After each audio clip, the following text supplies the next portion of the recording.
Welcome to World War II Stories for Sleep. Tonight there is nothing urgent for you to do. There is nowhere you need to go, nothing you need to finish, and nothing you need to hold tightly in your mind. For the next little while, you may simply rest, breathe naturally, and let this calm historical story move around you like a slow tide under a dark Atlantic sky. This is a story about one of the most famous warships of the Second World War, the battleship Bismarck, but tonight we will not tell it in a loud way. We will not tell it as a story of shock or triumph or spectacle. We will tell it slowly, carefully, humanly. As a story of steel, sea, weather, watchkeeping, tired men, dim lamps, engines turning through the night, radio rooms listening to distance, chart tables under low light, and the long, patient hours that history often forgets. Because behind every famous naval legend, there are quieter moments. Moments before the headlines, moments between the signals, moments when the great ship was not yet a symbol, not yet a wreck, not yet a story told in books and documentaries, but simply a moving world of corridors, bunks, machinery, kitchens, paper maps, tired faces, and men trying to do their duties in the cold grey world of the North Atlantic. This is the untold part of the story, not a hidden conspiracy, not a secret made for drama, but the quieter human story beneath the famous name, the long waiting, the routines, the watches, the ordinary objects, the cups of coffee, the heavy coats, the smell of oil and salt, the low hum of generators, the distant wash of water against the hull, the feeling of being inside a vast steel ship, far from land, under a dark sky, while history slowly moved around it. So settle in. Let your shoulders soften. Let your jaw loosen. Let your hands rest. You do not need to remember every date. You do not need to follow every technical detail. You can let the facts pass gently, like landmarks seen through fog. The story will remain slow. The tone will remain calm. Even when the larger events of history appear, they will be told with distance, respect, and quiet. No sudden noise, no harsh imagery, no glorification of war. Only a calm journey through the life and final voyage of a ship that became a legend, and through the smaller human details that often remain in the shadows. Imagine now that the modern room around you begins to fade. The lights of today grow dimmer, the edges of the present soften, and far away in time across the years we arrive not at sea first but beside a river. Hamburg, the late 1930s, a cold industrial morning on the Elbe. The sky is pale. The water moves slowly past the docks, carrying small ripples of grey light. Cranes rise over the shipyard like dark iron trees. Their arms are still for a moment in the morning air. Workshops glow faintly behind tall windows. Smoke drifts upward from chimneys and dissolves into the low clouds. The air smells of river water, coal smoke, hot metal, oil, damp rope, timber, paint, and the sharp, cold scent of a northern port before the day has fully opened. In the shipyard of Blohm and Voss, men move through the great spaces of construction with lunch tins, caps, heavy coats, gloves, and practice steps. The ship is not yet a legend. It is not yet Bismarck in the full sense. It is a hull taking shape, a vast arrangement of steel plates, frames, rivets, scaffolding, ladders, cables, beams, and echoing spaces. The keel had been laid earlier, in 1936, and over time the ship grew upward and outward, piece by piece, from plans into metal, from measurements into mass, from an idea of naval power into a physical presence beside the river. To stand near such a hull in those days would have been to feel scale before meaning. The ship was immense, but in the shipyard, immensity was also work. A man holding a tool, another guiding a plate, another checking a mark, another climbing a ladder, another carrying a bucket of paint, another wiping his hands on a cloth darkened with oil. Large things are built from small motions repeated faithfully. A hammer lifted, a measurement checked, a bolt tightened, a cable pulled, a line marked in chalk, a lamp carried through a dark compartment that would someday be part of a living ship. The Bismarck was launched in February 1939, before the war had unfolded into its full darkness. The launching itself belonged to the public world of ceremony, speeches, flags, crowds, and a great hull sliding into water. But this sleep story stays closer to the quieter truth. After ceremonies end, work continues. After a ship first touches water, there are still endless details to finish. compartments to complete, machinery to install, wiring to test, guns to mount, cabins to fit, paint to dry, pipes to connect, valves to label, doors to hang, bunks to bolt into place, mess tables to arrange, lamps to wire, radios to tune. A battleship is not only armour and guns. It is also kitchens, washrooms, stores, workshops, sleeping spaces, laundry, medical rooms, offices, passageways, telephone lines, ventilation ducts, lockers, racks for boots, hooks for coats, shelves for cups. A ship that looks like a single object from far away is, from inside, a city of compartments, and before it ever goes to sea, that city must be made livable. In the half-finished spaces, work lamps glow against grey primer, footsteps echo on bare metal decks, voices travel strangely through open hatches. A man in one compartment may hear a hammer from 3 decks away. A cable may hang from above like a vine. A ladder may lead upward into darkness. The air is cold in some spaces and warm in others. It smells of fresh paint, metal dust, machine oil, wet wood, welding smoke, and the river outside. The future ship is quiet in one way and full of noise in another. Not the noise of battle, the noise of making. The deep industrial murmur of a vessel becoming itself. By August 1940, the Bismarck was commissioned into service. By then, Europe had changed. The war was no longer a possibility on the horizon. It was real. It had crossed borders, reached cities, filled newspapers, changed routines, and placed new weight on ships, trains, factories, kitchens, and ordinary people. For the men assigned to Bismarck, the ship was both a posting and a world. They came aboard with sea bags, papers, uniforms, photographs, letters, habits, hopes, tiredness, private worries, and the ordinary need to find where they were meant to sleep. Every sailor, whether aboard a fishing boat, a merchant ship, a cruiser, a submarine, or a battleship, must first learn the geography of his new world: where to stand, where to eat, where to sleep, where to report, which ladder leads where, which passageway turns back on itself, which watertight door is always stiff, which corner smells of oil, which mess table fills first, which voice carries down the corridor, which pipe overhead is low enough to strike the forehead if one forgets to duck. A ship becomes known through the body, through feet on ladders, hands on rails, shoulders turning sideways through narrow spaces, the rhythm of going from a bunk to a mess room, from a mess room to a station, from a station to another deck, from daylight to steel interior and back again. For those first crews, the Bismarck was enormous, but also confusing. A man could feel small inside it.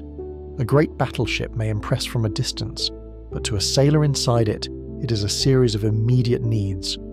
Find the locker, find the bunk, learn the watch, memorize the route, keep the boots dry if possible, keep the letter safe, learn where hot coffee may be found at a bad hour, learn the sound of the ship. The Bismarck was one of the largest battleships in the world at the time, built with heavy armour, powerful engines, and a main battery of 8 15-inch guns. But numbers alone do not make a ship feel real. A ship feels real in the low light of a passageway before dawn, in the clang of a hatch closing somewhere far off, in the warmth of a galley, in the smell of bread, cabbage, coffee, machine oil, damp wool and salt, in the soft disorder of bunks and blankets, in the routine of men waking, eating, standing watch, cleaning, drilling, repairing, learning, waiting. The Bismarck, like any ship, was not awake only on its bridge. It was awake everywhere. In the engine rooms where heat gathered around turbines, pipes, gauges, and men with cloths in their pockets. In the boiler rooms where the air was thick and warm, and the machinery seemed to breathe with its own deep lungs. In the radio room, where operators listened to signals that connected the ship to a wider war of distance, secrecy, and command. In the chart room, where paper seas were unfolded under lamps, and lines were drawn across the world with pencils, dividers, and tired concentration. In the mess spaces, where men ate quickly, spoke quietly or loudly depending on the hour, and carried stories from one part of the ship to another. In the sleeping quarters, where hammocks or bunks, blankets, coats, and small personal objects turned steel into something almost human. In the medical spaces, quiet for now, stocked for what everyone hoped would not be needed. In the magazines and handling rooms, serious places of procedure and caution. In the bridge and command spaces, where the horizon, the weather, and the ship's course came together.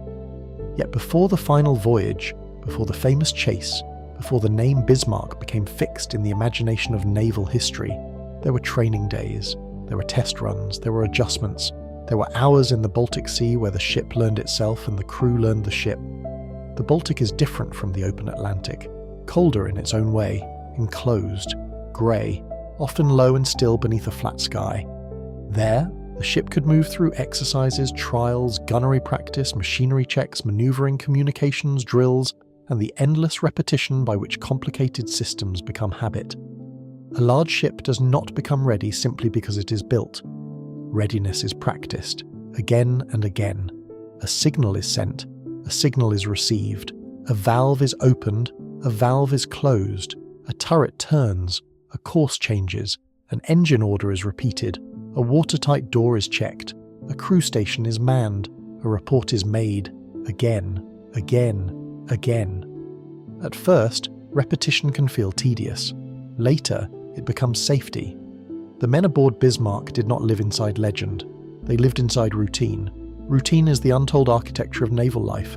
The waking bell, the mess line, the watch list, the cleaning, the inspection, the drill, the repair, the waiting, the letter written after lights out or during a free hour, the shaving in cold water, the search for a quiet place, the joke repeated too often, the cup of coffee accepted even when it was poor, the glance at a photograph tucked away in a locker, the sound of the ship at night when the larger machinery seemed to settle into a deeper tone. On a calm evening in the Baltic, the Bismarck would look almost peaceful from a distance, a long dark shape on grey water, the main turrets quiet, the decks wet with mist, the wake spreading white and then fading, smoke trailing back under a low sky, gulls following for a while and then falling away.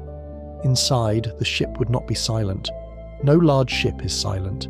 Ventilation, machinery, footsteps, voices, doors, distant metal sounds, water moving against the hull. But at night, these sounds can become a kind of rhythm, a rhythm that belongs to steel vessels and tired crews. A man lying in his bunk might hear the ship through layers, the nearer breathing of other men, a boot set down carefully, a low voice in the passage, a pipe ticking as temperature changes, a distant vibration from machinery, the deeper sound of the ship's movement through water. At first, those sounds might keep him awake. Later, they might become the very thing that lets him sleep. The body learns the ship's voice. It learns which sounds belong, which sounds are ordinary, which sounds mean a hatch, which mean a fan, which mean a cart being moved, which mean the ship changing speed, which are only the long, low heartbeat of machinery. In these training months, the crew also learned the weather, the cold wind on deck, the way spray dried in salt patterns, the way fog changed sound, the way a grey morning made distance uncertain, the way a ship could seem enormous in harbour and smaller at sea, the way the horizon could make even the largest battleship feel alone. The sea has a quiet power over human pride. A ship may be built with armour, engines, and guns.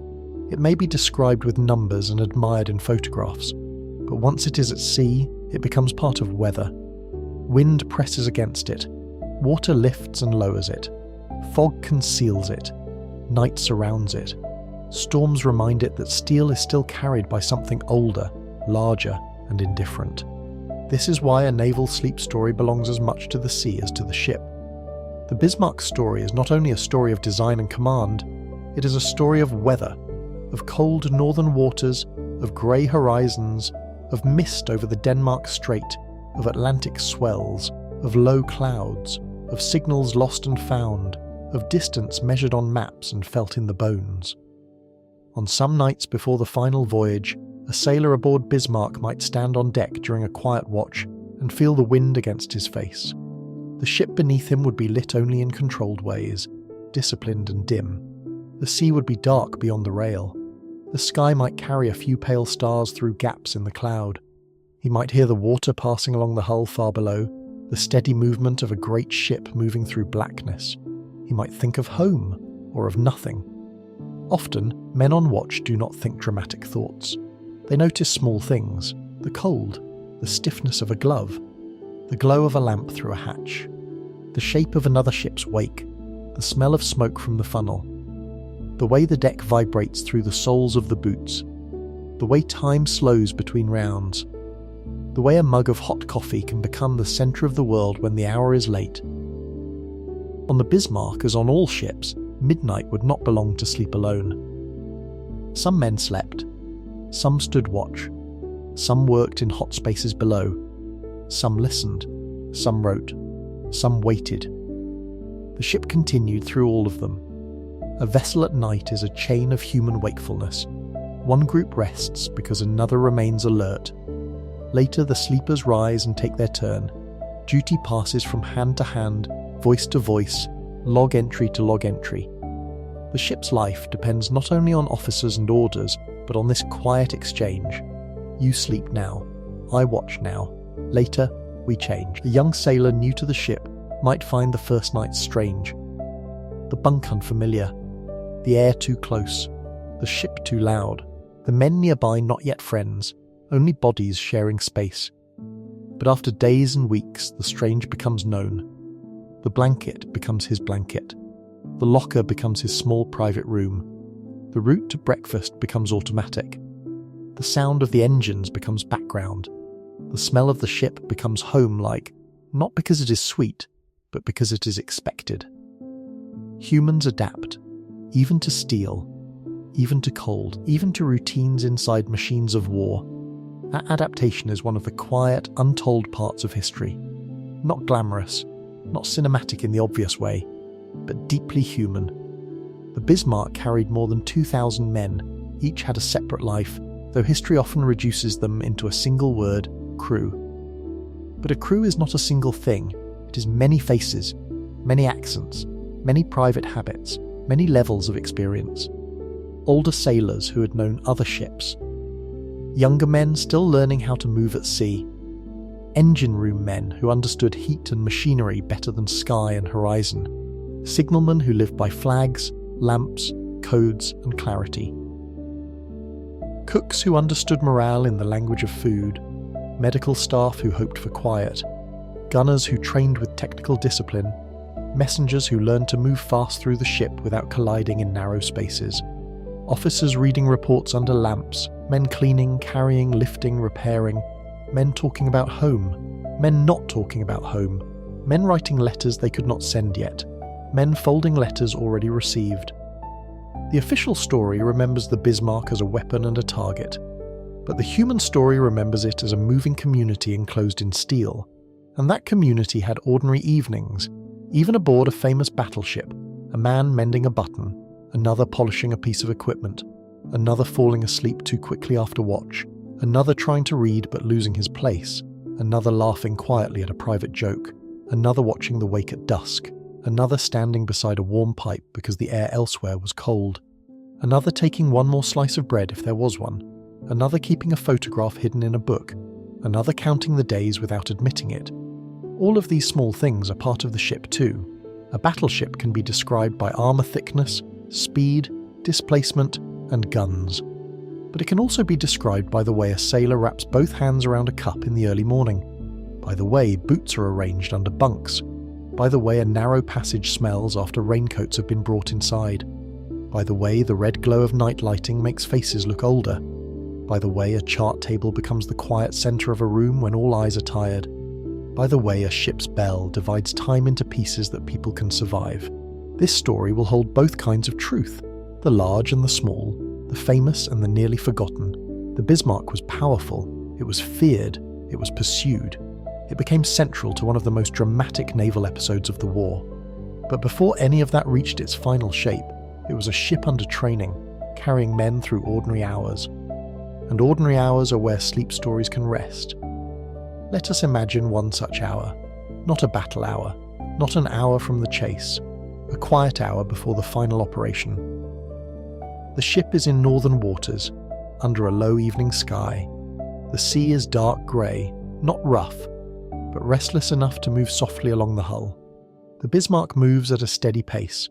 Its wake trails behind, white at first, then dissolving into the darker water. The air is cold, a mist clings to the horizon, the light is fading. Inside the ship, lamps are coming into greater importance. Daylight withdraws from open decks and upper structures. Within the compartments, electric light creates small islands. A mess room glows with practical brightness. A corridor is dimmer, with shadows in corners and pipes overhead. A machinery space is hot and alive with sound. A radio room hums with equipment and concentration. A chart room holds maps under a guarded lamp. A sleeping space is quieter, with blankets, rolled clothing, and the soft disorder of men who have learned to live close to one another. In the galley, metal surfaces shine from cleaning. Steam rises briefly from a pot.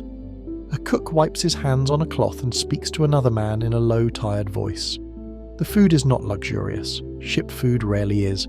But it is warm, and warm food at sea has a value beyond taste. It tells the body that the world is still functioning. The watch changes in some parts of the ship. Men pass one another in narrow spaces, one group coming off duty, heavier in the shoulders, thinking of bunks or coffee. Another group going on duty, quieter, adjusting caps, checking pockets, already turning their minds toward the next hours. The exchange is practiced. A nod, a brief report, a repeated instruction, a hand on a rail, a step through a watertight door. Then the ship absorbs the change and continues. In the engine spaces, a man checks a gauge. He has checked it many times before, the number is expected. He writes it down. The pencil mark is small but part of the ship's life. Numbers, times, pressures, temperatures, the language of machinery staying within its known limits. He touches a metal surface with the back of his fingers. Warm, expected. He wipes a little oil from a place where oil should not gather. Not much, only enough to keep order. He folds the cloth, places it where it belongs, and listens. To an outsider, the engine room is noise. To him, it is layers. This vibration, that pump, this fan, that line. The great ship speaks below decks, and the engineers learn its voice more intimately than anyone. Above, on the bridge, the sea is a darkening field. Officers and watchstanders move with restraint.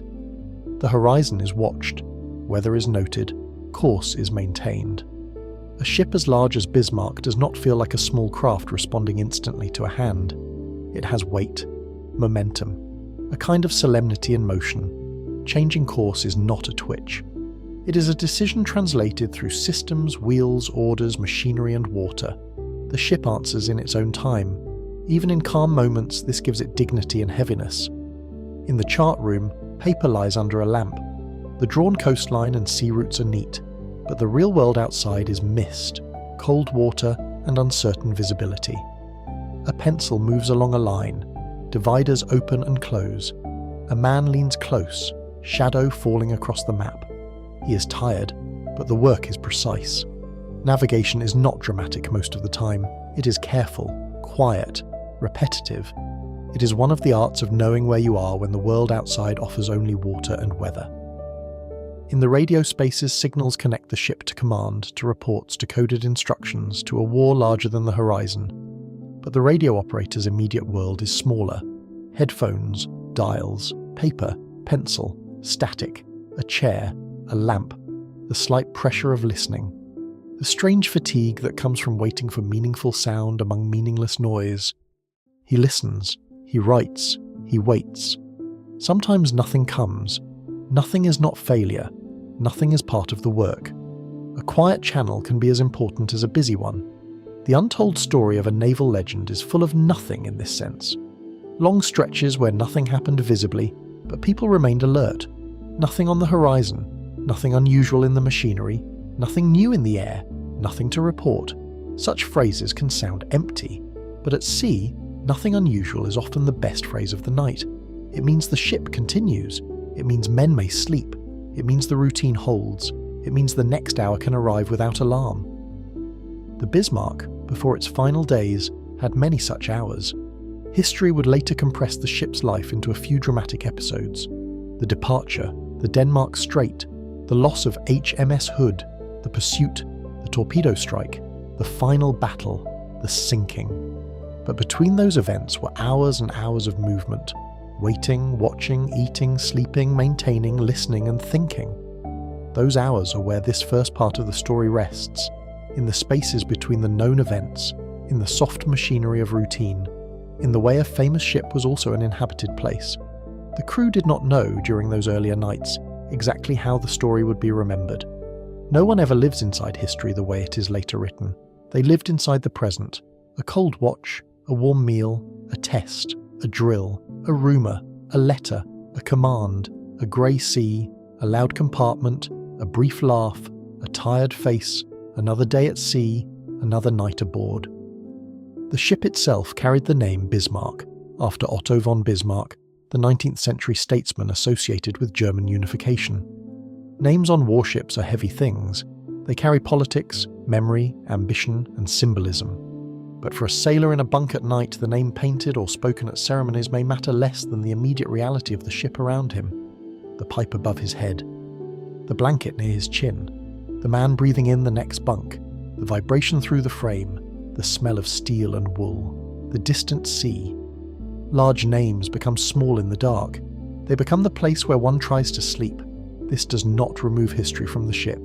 It only brings the scale back to the human body, a body that is cold or warm, hungry or fed, tired or awake, calm or uneasy, a body that stands watch, climbs ladders, carries tools, writes notes, dreams of home, and learns the sound of the vessel beneath it. In the months before May 1941, the Bismarck continued toward readiness, training, adjustments, command routines, coordination with other ships. The wider naval plan that would become Operation Rheinübung was shaped by strategic pressure, by the desire to disrupt Allied shipping, by the realities of blockade, resources, and the war at sea. But aboard the ship, strategy entered daily life as orders, preparations, restricted information, schedule changes, and the sense that something larger was approaching. Men may not always know the full plan, but they can feel when a ship is being readied. Stores are checked, ammunition is prepared, equipment is inspected, communications tighten, officers confer more often, charts change, small talk shifts. The atmosphere becomes more purposeful, not necessarily loud, often quieter. Before a voyage, a ship gathers itself, like a person drawing a breath before stepping into cold air. In harbour, before departure, there is a particular mood: ropes, tugs, smoke, signals, men on deck, men below, final checks, the harbour water moving gently against the hull, the feeling of land still near, though already beginning to recede in the mind. Some men look outward, some are too busy. Some think of the next task, some think of the last letter received.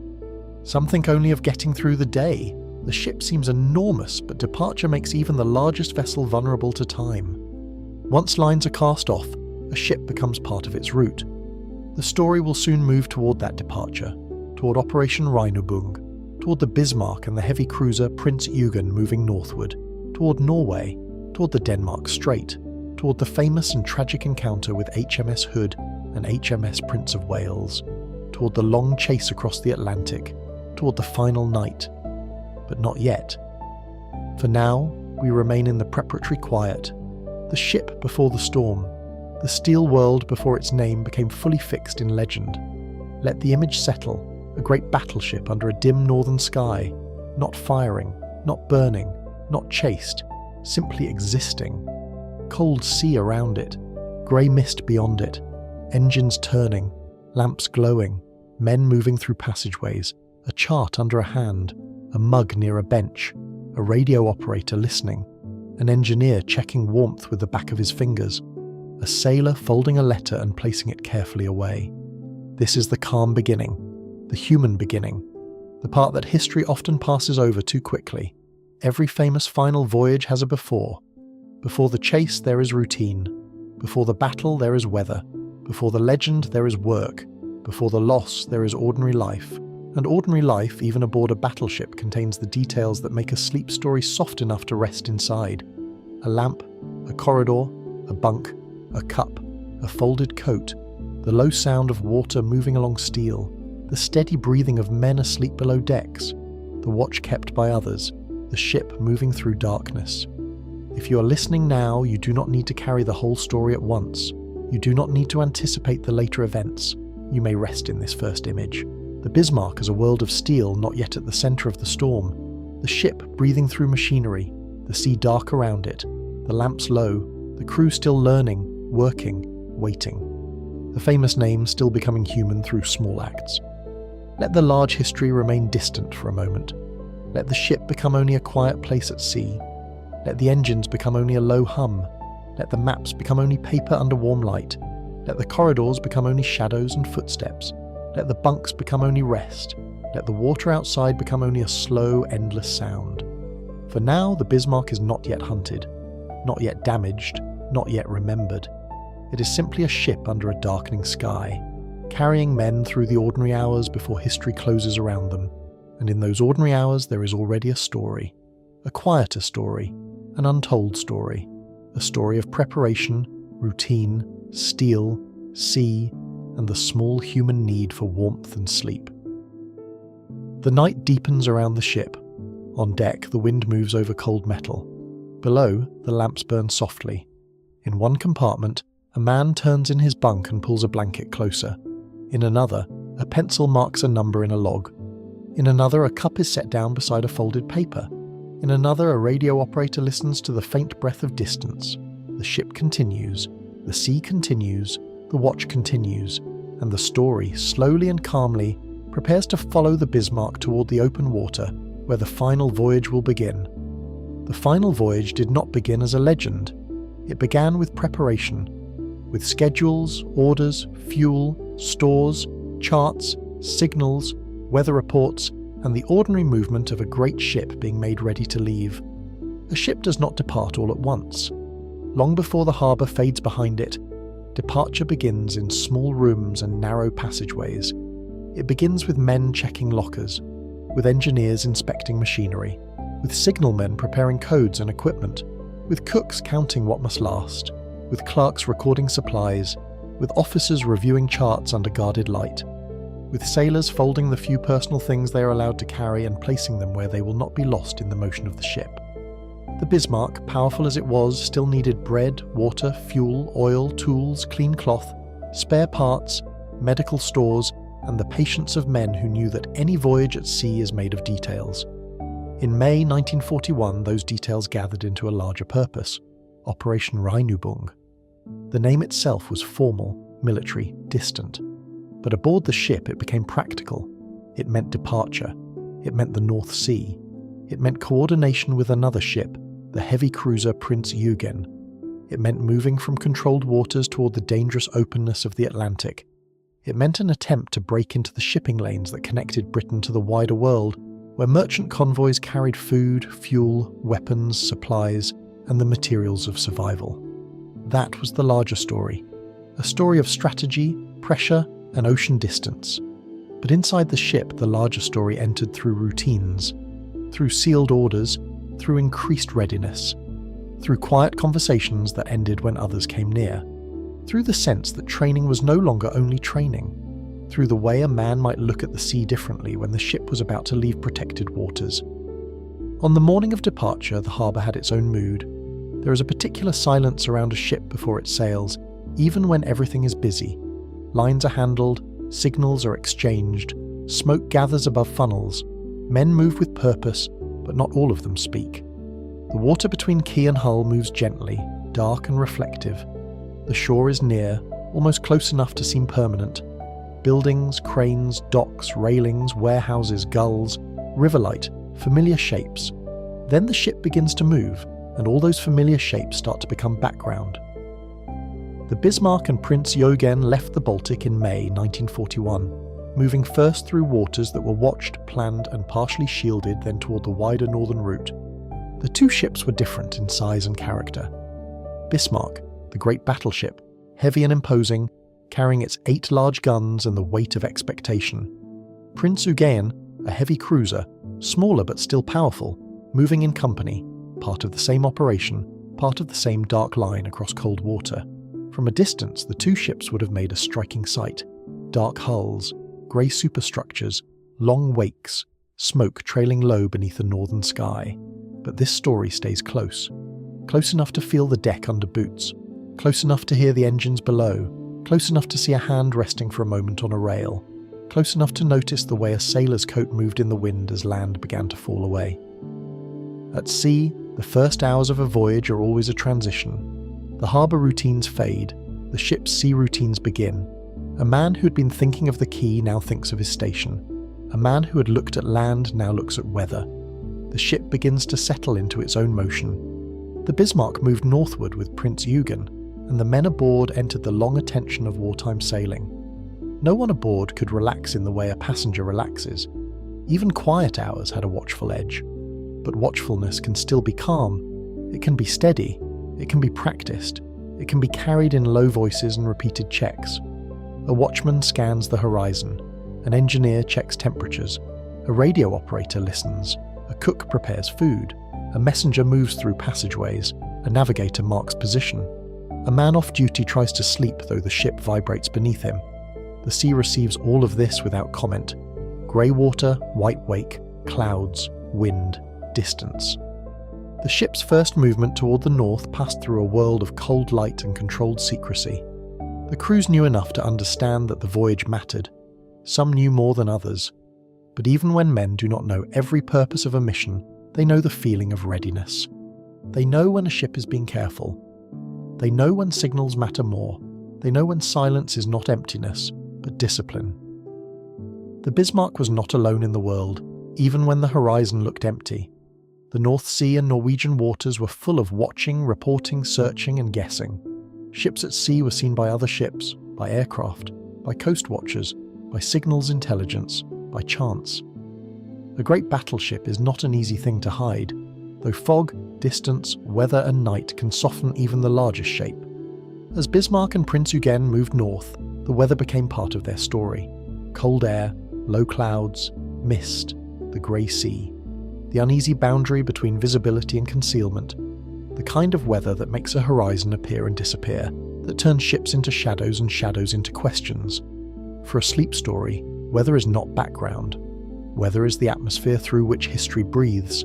Imagine the ship under a low sky, not in violence, not yet in crisis, only moving, the deck damp with spray, the rail cold, the air sharp enough to redden faces, a faint taste of salt on the lips, the great guns silent, the bridge watch steady, the funnels breathing smoke into the wind.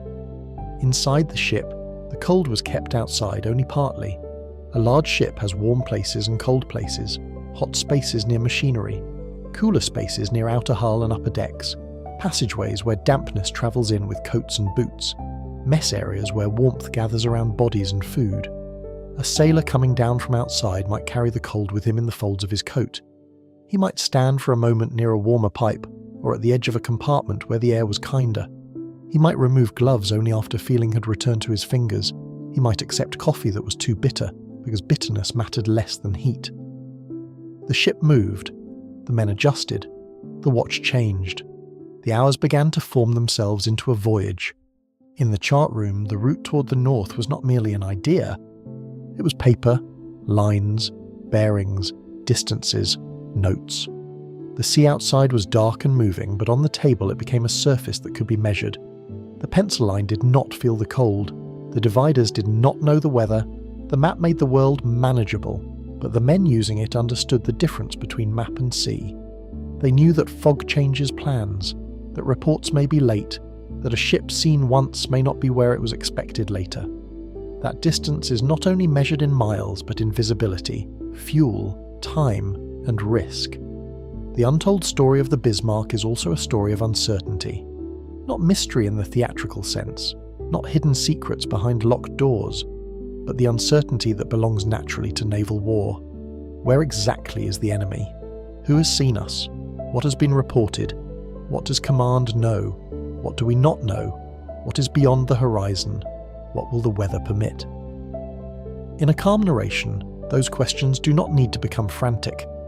They can be described as a pressure in the background, a low pressure, like weather. Something felt by men at tables, in radio rooms, on bridges, and in the quiet spaces where sleep does not always come easily. The Bismarck and Prince Eugen reached Norwegian waters, and there the story paused for a short time near Grimstad Fjord, close to Bergen. To imagine that pause is to imagine high northern water under steep land. Dark fjord slopes, cold air, cloud low over hills, water protected but still unsettled. A ship at anchor or in a fjord does not become harmless. It is still a machine of war, still watched, still vulnerable in its own way, still filled with men waiting for what comes next. But the environment changes the mood. The open sea becomes enclosed water. The horizon becomes land rising on both sides. The echoes of sound become different. A gull's cry may carry farther. The wind may move along the fjord in narrow ways. Small boats, shore installations, distant houses, rocks, trees, grey sky. For a moment, the ship exists inside a northern landscape. There are photographs from that period showing Bismarck in Norwegian waters, an image later important because British reconnaissance helped confirm its movement. But inside our story, we do not need to linger on the mechanics of discovery in a dramatic way. It is enough to know that great ships leave traces. They are seen. They are reported. History begins to close its quiet net long before those inside can know the full shape of it. A man aboard might look toward the fjord and see not strategy, but weathered rock. Water dark beneath the ship, a line of trees, mist caught on a slope. He might be thinking of the next watch, or of a meal, or of whether he could sleep before duty.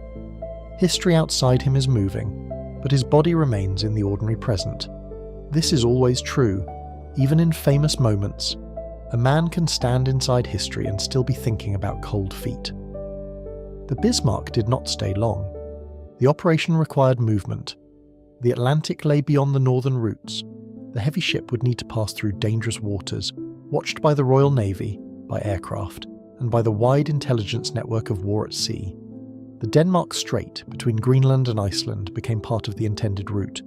It was a cold, remote passage, a place of fog, ice, wind, and difficult visibility.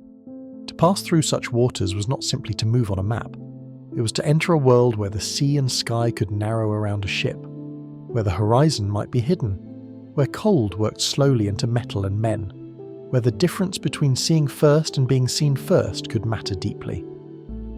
But before the strait, there was the voyage north and west, the long hours, the ship's internal rhythms, the sound of Bismarck moving through increasingly open water. Prince Eugen nearby, part of the same line, sometimes visible, sometimes held by weather and distance. From the outside, two warships moving through northern seas may look like symbols. From inside, they are labour. Men must eat, sleep, watch, report, clean, repair, listen, stand ready, repeat. In the mess areas, conversation may have come and gone in waves. At first, perhaps more talk, then less as the voyage lengthened. Men settle into themselves at sea, some become quieter, some talk more to fill the waiting, some play cards if time permits, some write, some sleep whenever possible, some stare at nothing. The ship's food arrives at hours not always suited to hunger. The coffee is accepted, the bread is taken. A spoon knocks softly against a metal cup. A man laughs once and stops because laughter travels strangely in steel rooms. Another man rubs his hands together for warmth. Someone asks what the weather is like above. Someone else says cold. The answer is usually cold. Cold, grey, wet, windy, or worse. But below decks, the ship has its own climates. The warm breathing of machinery, the damp chill of outer compartments. The stale closeness of crowded sleeping spaces, the sharp smell of oil, the soft smell of wool, the human smell of a crew sealed into steel. This is not romantic, but it is real. And calm historical storytelling can hold reality without making it harsh. The Bismarck's engines drove the ship through the water with enormous force, but to the men living aboard that force became vibration, a constant presence, through souls, through bunks, through tables, through cups, through the frame of the ship itself. A large vessel under power is never entirely still. Even when the sea is calm, the ship lives in motion. Below, turbines and boilers and shafts turn intention into movement. Above, officers watch course and weather. In between, the crew inhabits the vibration. At night, that vibration can become hypnotic, a low continuation, a reminder that the ship is going somewhere even when a man lies still. For sleep, the mind may turn that vibration into a lullaby. The ship moves, the bunk trembles slightly. The water passes, the engines continue, the watch is kept. A man can close his eyes, not because the world is simple, but because for this moment his duty is done and another man stands in his place. The voyage continued. The weather shifted. Reports moved through channels beyond the ship. British forces became increasingly aware that Bismarck and Prince Eugen were at sea. The operation that began with German plans now entered the larger Atlantic chessboard. Cruisers watched northern passages. Battleships and battlecruisers prepared. Aircraft searched. Signals were studied. Commanders made decisions with incomplete information. The ocean widened the uncertainty. But aboard Bismarck, the experience remained immediate. The next watch, the next signal, the next meal, the next fog bank, the next course, the next hour. It is important to understand the difference between history as seen from above and history as lived from within. From above, we can trace arrows on maps.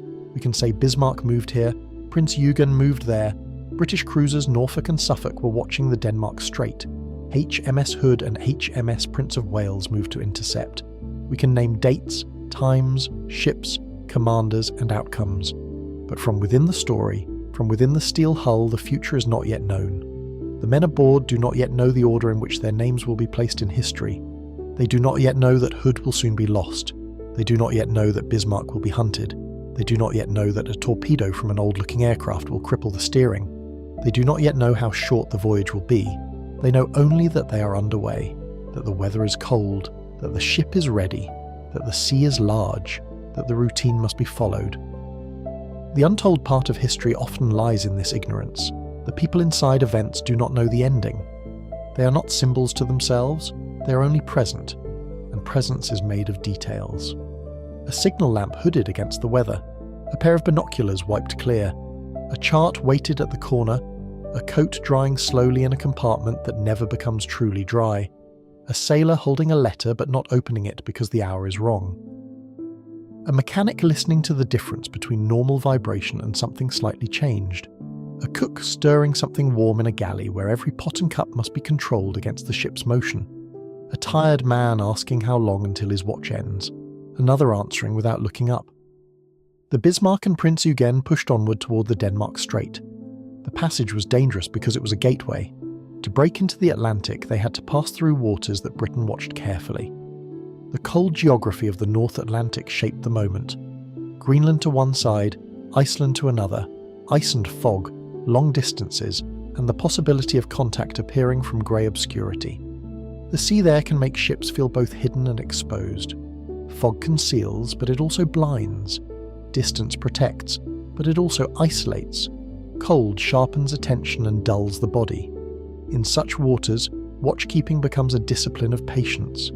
A man can stare into fog for long stretches and see nothing, then a shape, then nothing again.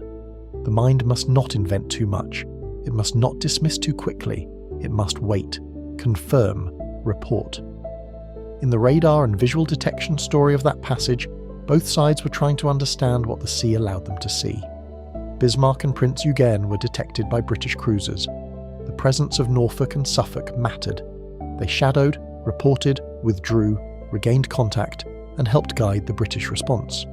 But aboard the German ships, contact with shadowing cruisers was part of the tightening reality that they had been found. Again, we tell this calmly, not as sudden drama, but as a shift in atmosphere. Before contact, the sea is secrecy. After contact, the sea is being watched. The difference can be felt even when the ship continues on course. The air inside command spaces changes. Reports become more frequent. The horizon matters more. The crew senses seriousness moving through the ship like a change in pressure. Men who do not know every detail still feel the ship's alertness. The ship itself seems more awake. In the chart room, the pencil marks become more important.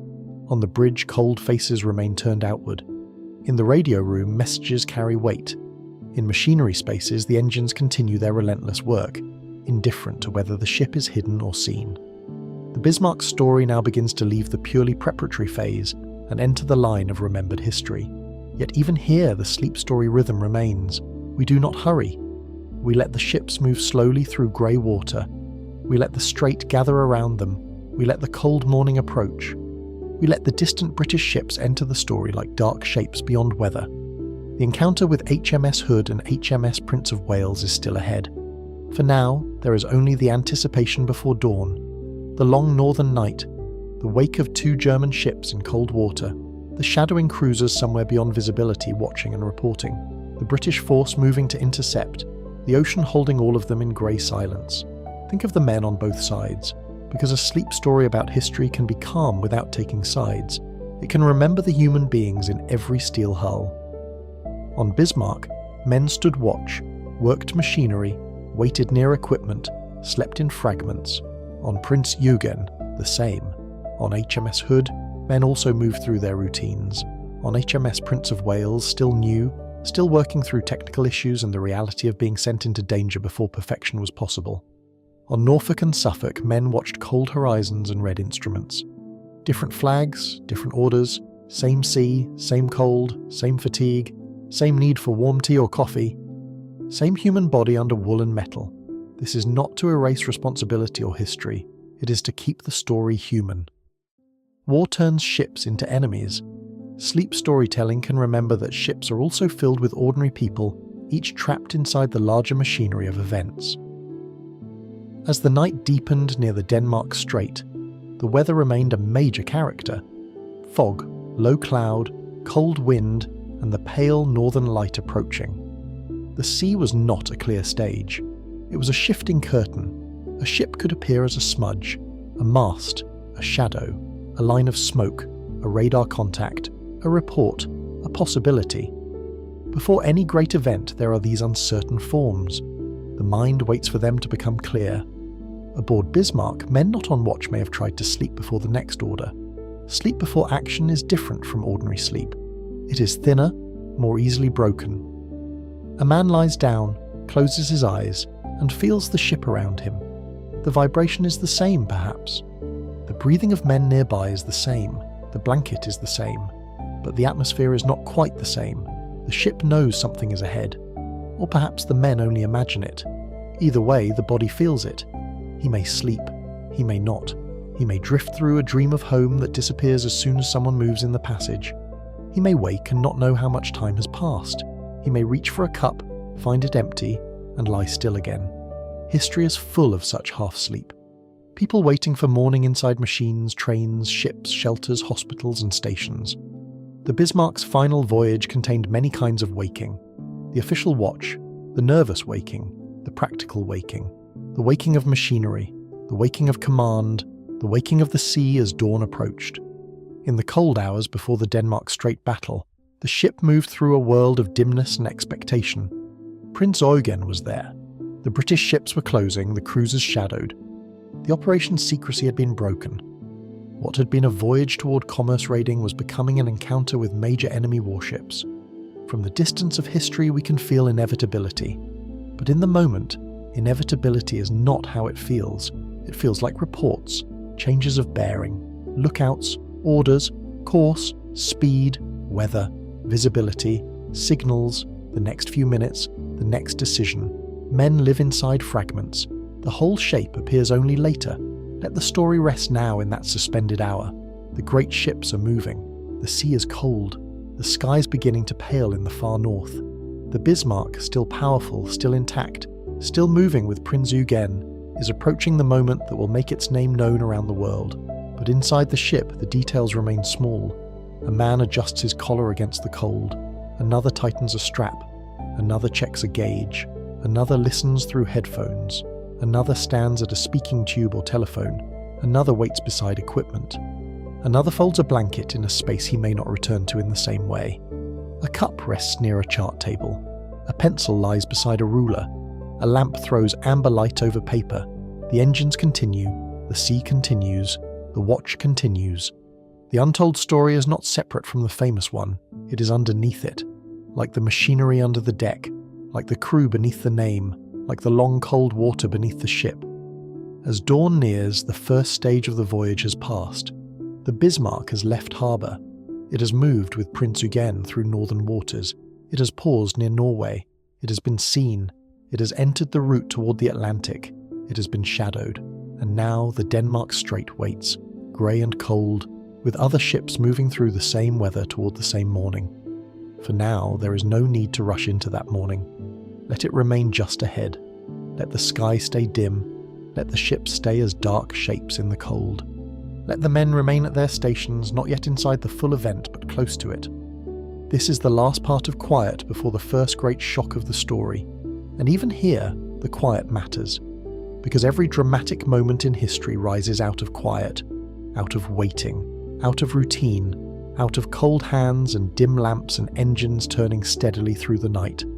The sea is wide, the ships are moving, the wind is low and cold, the horizon is uncertain. Inside the Bismarck, the crew continues its work. Inside the Prince Eugen, the crew does the same. Far away, aboard Hood and Prince of Wales, other men prepare for their own morning. No one aboard any ship can yet see the full shape of what will be remembered. They only know the present. The grey water, the orders, the stations, the watch, the breath in the cold air, the low vibration underfoot, the approach of dawn. And so the story moves slowly forward, from departure into contact, from hidden movement into pursuit, from routine toward the Denmark Strait, where the next part of the Bismarck story will unfold under a cold northern sky. Dawn in the Denmark Strait did not come warmly. It came pale and cold through cloud, mist and sea haze. It came slowly over water that seemed more grey than blue, more iron than ocean, with wind moving low over the surface and the ships appearing and disappearing in the uncertain light. The Denmark Strait lies between Greenland and Iceland, a place of cold currents, fog, ice, and long distances. It is not a soft sea. It is a northern passage, wide and severe, where weather can make even great ships feel small. On that morning, the ships that history would soon remember were not yet fixed in memory. They were moving shapes in cold light. Bismarck and Prince Eugen, HMS Hood and HMS Prince of Wales. Norfolk and Suffolk shadowing and reporting from distance. Each ship carried steel, engines, orders, flags, guns and names. But each ship also carried men. Men who had woken before the morning was fully morning. Men who had dressed in compartments where the air smelled of wool, oil, metal and fatigue. Men who had taken their stations with practiced movements. Men who had looked out toward a horizon that was not yet clear. Men who did not know that a few minutes would soon divide the before from the after. Inside Bismarck, the ship was more awake than before, not noisy in a chaotic way, awake in the way a large vessel becomes awake when every station matters. Reports moved, orders passed, men listened, men waited. The bridge held its cold focus, the chart room held its paper world. The radio spaces held their signals, the engine rooms held their deep machinery. The gun crews held their procedures. The men in compartments below felt the ship's seriousness through vibration, movement, and the change in voices. A ship in action is not only action on deck, it is attention distributed through steel. Each compartment knows only its part, but all parts belong to the same moment. On the British side, HMS Hood approached with HMS Prince of Wales. Hood was famous, graceful, and beloved. A battle cruiser known across the Royal Navy and far beyond it. Its name carried pride and memory. Prince of Wales was newer, powerful, but still not fully worked up, still dealing with the difficulties that can belong to a new ship sent quickly into great events. The British ships were coming to intercept. The German ships were trying to pass into the Atlantic. The sea between them narrowed in meaning, though it remained vast in physical space. From the distance of history we know the names, we know what happened, but the men inside those ships knew only the cold approach, the reports, the shapes emerging through weather, the orders, and the discipline of trained bodies doing what they had practiced. The first sighting of an enemy ship at sea is not always like a dramatic reveal. It may be a smudge, a line, smoke, a mast, a shape beyond haze. Someone confirms, someone reports, someone else looks again. The world sharpens. Distance becomes bearing, bearing becomes identity. Identity becomes danger. The mind moves from grey uncertainty to recognition. There, ships, enemy ships. The sea, which had seemed empty, becomes inhabited. The Bismarck and Prince Eugen had been shadowed through the night by British cruisers. Now heavier forces were approaching. As dawn strengthened, the battle began to form. The German line initially had Prince Eugen ahead of Bismarck, and this would matter in the confusion of identification. At long distance, in poor visibility, ships could be misread. Smoke, silhouette, angle, weather, expectation, all could shape what men thought they saw. In naval war, even recognition can be uncertain. The British ships approached and the German ships prepared. The first great exchange of fire began in the early morning of May 24, 1941, but let us tell it calmly, not as thunder for its own sake, not as spectacle. The guns of battleships and battlecruisers were immense instruments, but inside this sleep story the focus remains on the human and the atmospheric, on the cold morning, on the sea, on the men hearing orders, on the ship answering beneath their feet, on the way history can become very large while each person is still trapped inside one station, one task, one breath. Imagine the bridge, wind on glass and metal, faces set and cold, voices controlled, the horizon watched through binoculars, the enemy shapes distant, the sea between the ships restless and pale. The Bismarck's main battery, those 8 15-inch guns, turns not as an object of glory, but as part of the ship's machinery of war. Slow, heavy, precise. A procedure with many hands behind it, loading, aiming, communicating, waiting. The ship's structure seems to hold its breath. Then the guns fire. In reality, such a moment would be immense, violent, overwhelming. But we let it pass at a respectful distance, a flash across the morning, a deep force felt through steel, smoke drawn by wind, the sea receiving the sound and carrying it away. Inside the ship, men feel the concussion more than they see the world outside. Those below decks know the firing through vibration and the rhythm of the ship. A great ship speaks through its hull. The British ships answer. Hood and Prince of Wales engage. The air between the forces is filled with smoke, spray, calculation and impact. Shells travel across long distances in arcs no human eye can truly follow. Men on both sides work inside trained routines.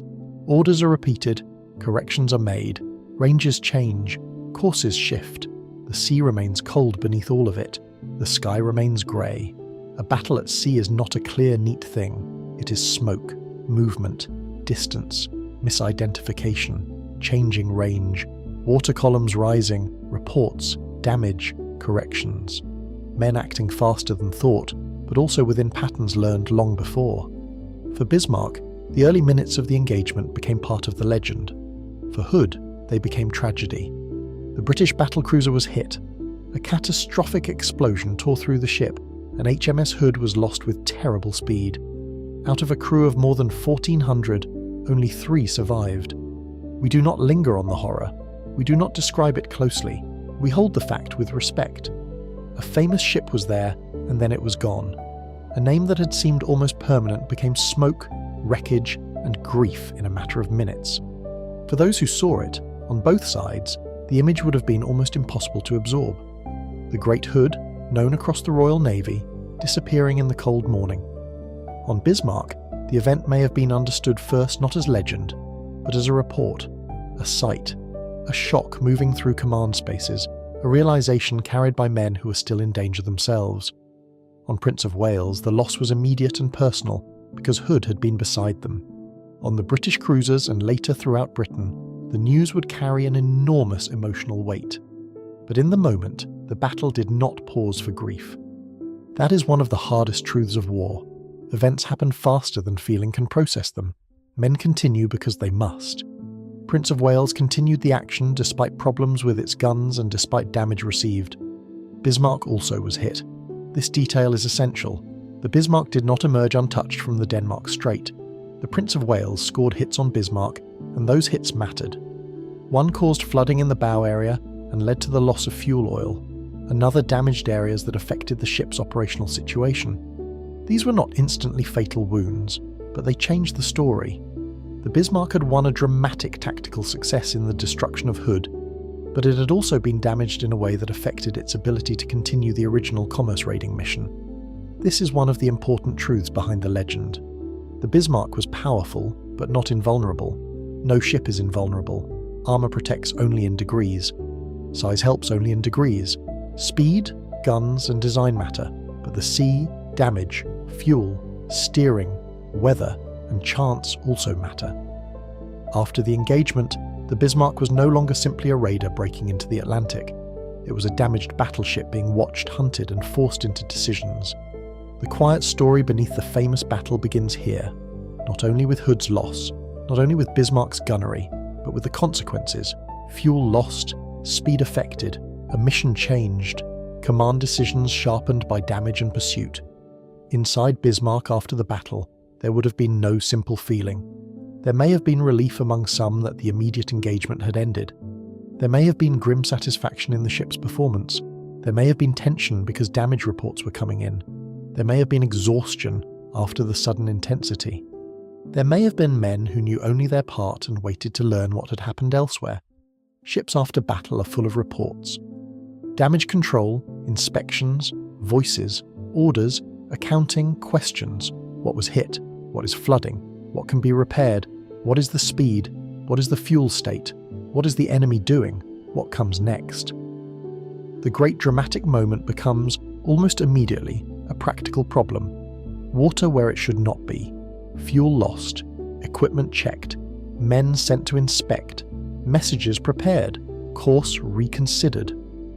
The Bismarck continued, but the story had changed. Prince Eugen, still with Bismarck for a time, had not been damaged in the same way. The two ships had left together as part of an operation intended to strike at Atlantic shipping. Now the battleship's damage raised difficult choices. The larger plan was no longer clean. The British pursuit would not fade. The Royal Navy would not accept the loss of Hood quietly. The hunt for Bismarck would become a major effort involving many ships and aircraft. But before the hunt fully gathered, there was the immediate aftermath. Aboard Bismarck, the men had to return from the shock of action to the labour of survival and continuation. The guns that had fired were now part of maintenance and readiness again. The smoke dispersed. The sea remained. The morning continued as morning, indifferent to the meaning humans placed upon it. The cold wind still moved over the decks. The hull still cut through water. The engines still turned. In the compartments, men who had been braced for action now handled the next tasks. Some would hear partial news, some would not. Rumour travels quickly on ships, but not always accurately. One man hears that Hood is gone. Another hears that Prince of Wales is damaged. Another hears that Bismarck has been hit. Another asks about flooding. Another asks whether the mission continues.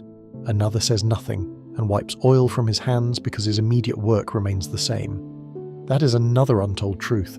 Even after a famous battle, many men must do ordinary work. A valve must be checked. A pipe must be watched. A tool must be returned. A flooded space must be contained. A message must be sent. Food must be prepared. Watches must continue. The ship cannot live on emotion. It lives on procedure. Procedure can feel cold when history is emotional, but it is also what keeps people alive. In damaged compartments, men work with urgency, but not necessarily with panic. Damage control is trained. It is practical. It is wet, difficult, exhausting, and serious. But it is also a set of actions. Shore up, pump, seal, report, check again. A man in such a space may not be thinking of Hood or the Royal Navy or strategy. He may be thinking of a door, a leak, a pump, a tool, a line of water, a shouted instruction, a lamp, the coldness of seawater, the slippery deck under his boots. The big story narrows to the task in front of him. This narrowing can be merciful. In hard moments, the mind survives by focusing on what can be done. The Bismarck's command faced a decision. The original purpose of the operation had been commerce raiding, but the damage made that purpose more difficult. The ship needed to consider repair, fuel, and pursuit. The decision was made for Bismarck to head toward occupied France, toward the port of Saint-Nazaire, where repairs might be possible. Prince Eugen was detached to continue independently. Here again is a quieter, important part of the story. Two ships that had sailed together now separated. At sea, separation has emotional weight even when it is strategic. One ship moving away from another. Smoke and silhouettes changing distance. Shared operation becoming separate fate. Prince Eugen would survive the operation and reach Brest. Bismarck would not. But at the moment of separation, the men aboard could not know the full ending. They knew only that the ships were parting. Prince Eugen's decks, Bismarck's decks. Two crews looking outward under grey skies, watching distance form between them. The sea widens everything. A ship that was nearby becomes smaller, a line on the horizon, then a memory. For the Bismarck, the voyage now became more solitary. A damaged battleship in the Atlantic pursued by a navy determined to find it.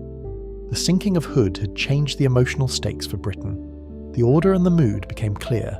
Bismarck had to be found and destroyed. But aboard Bismarck, the immediate reality remained endurance.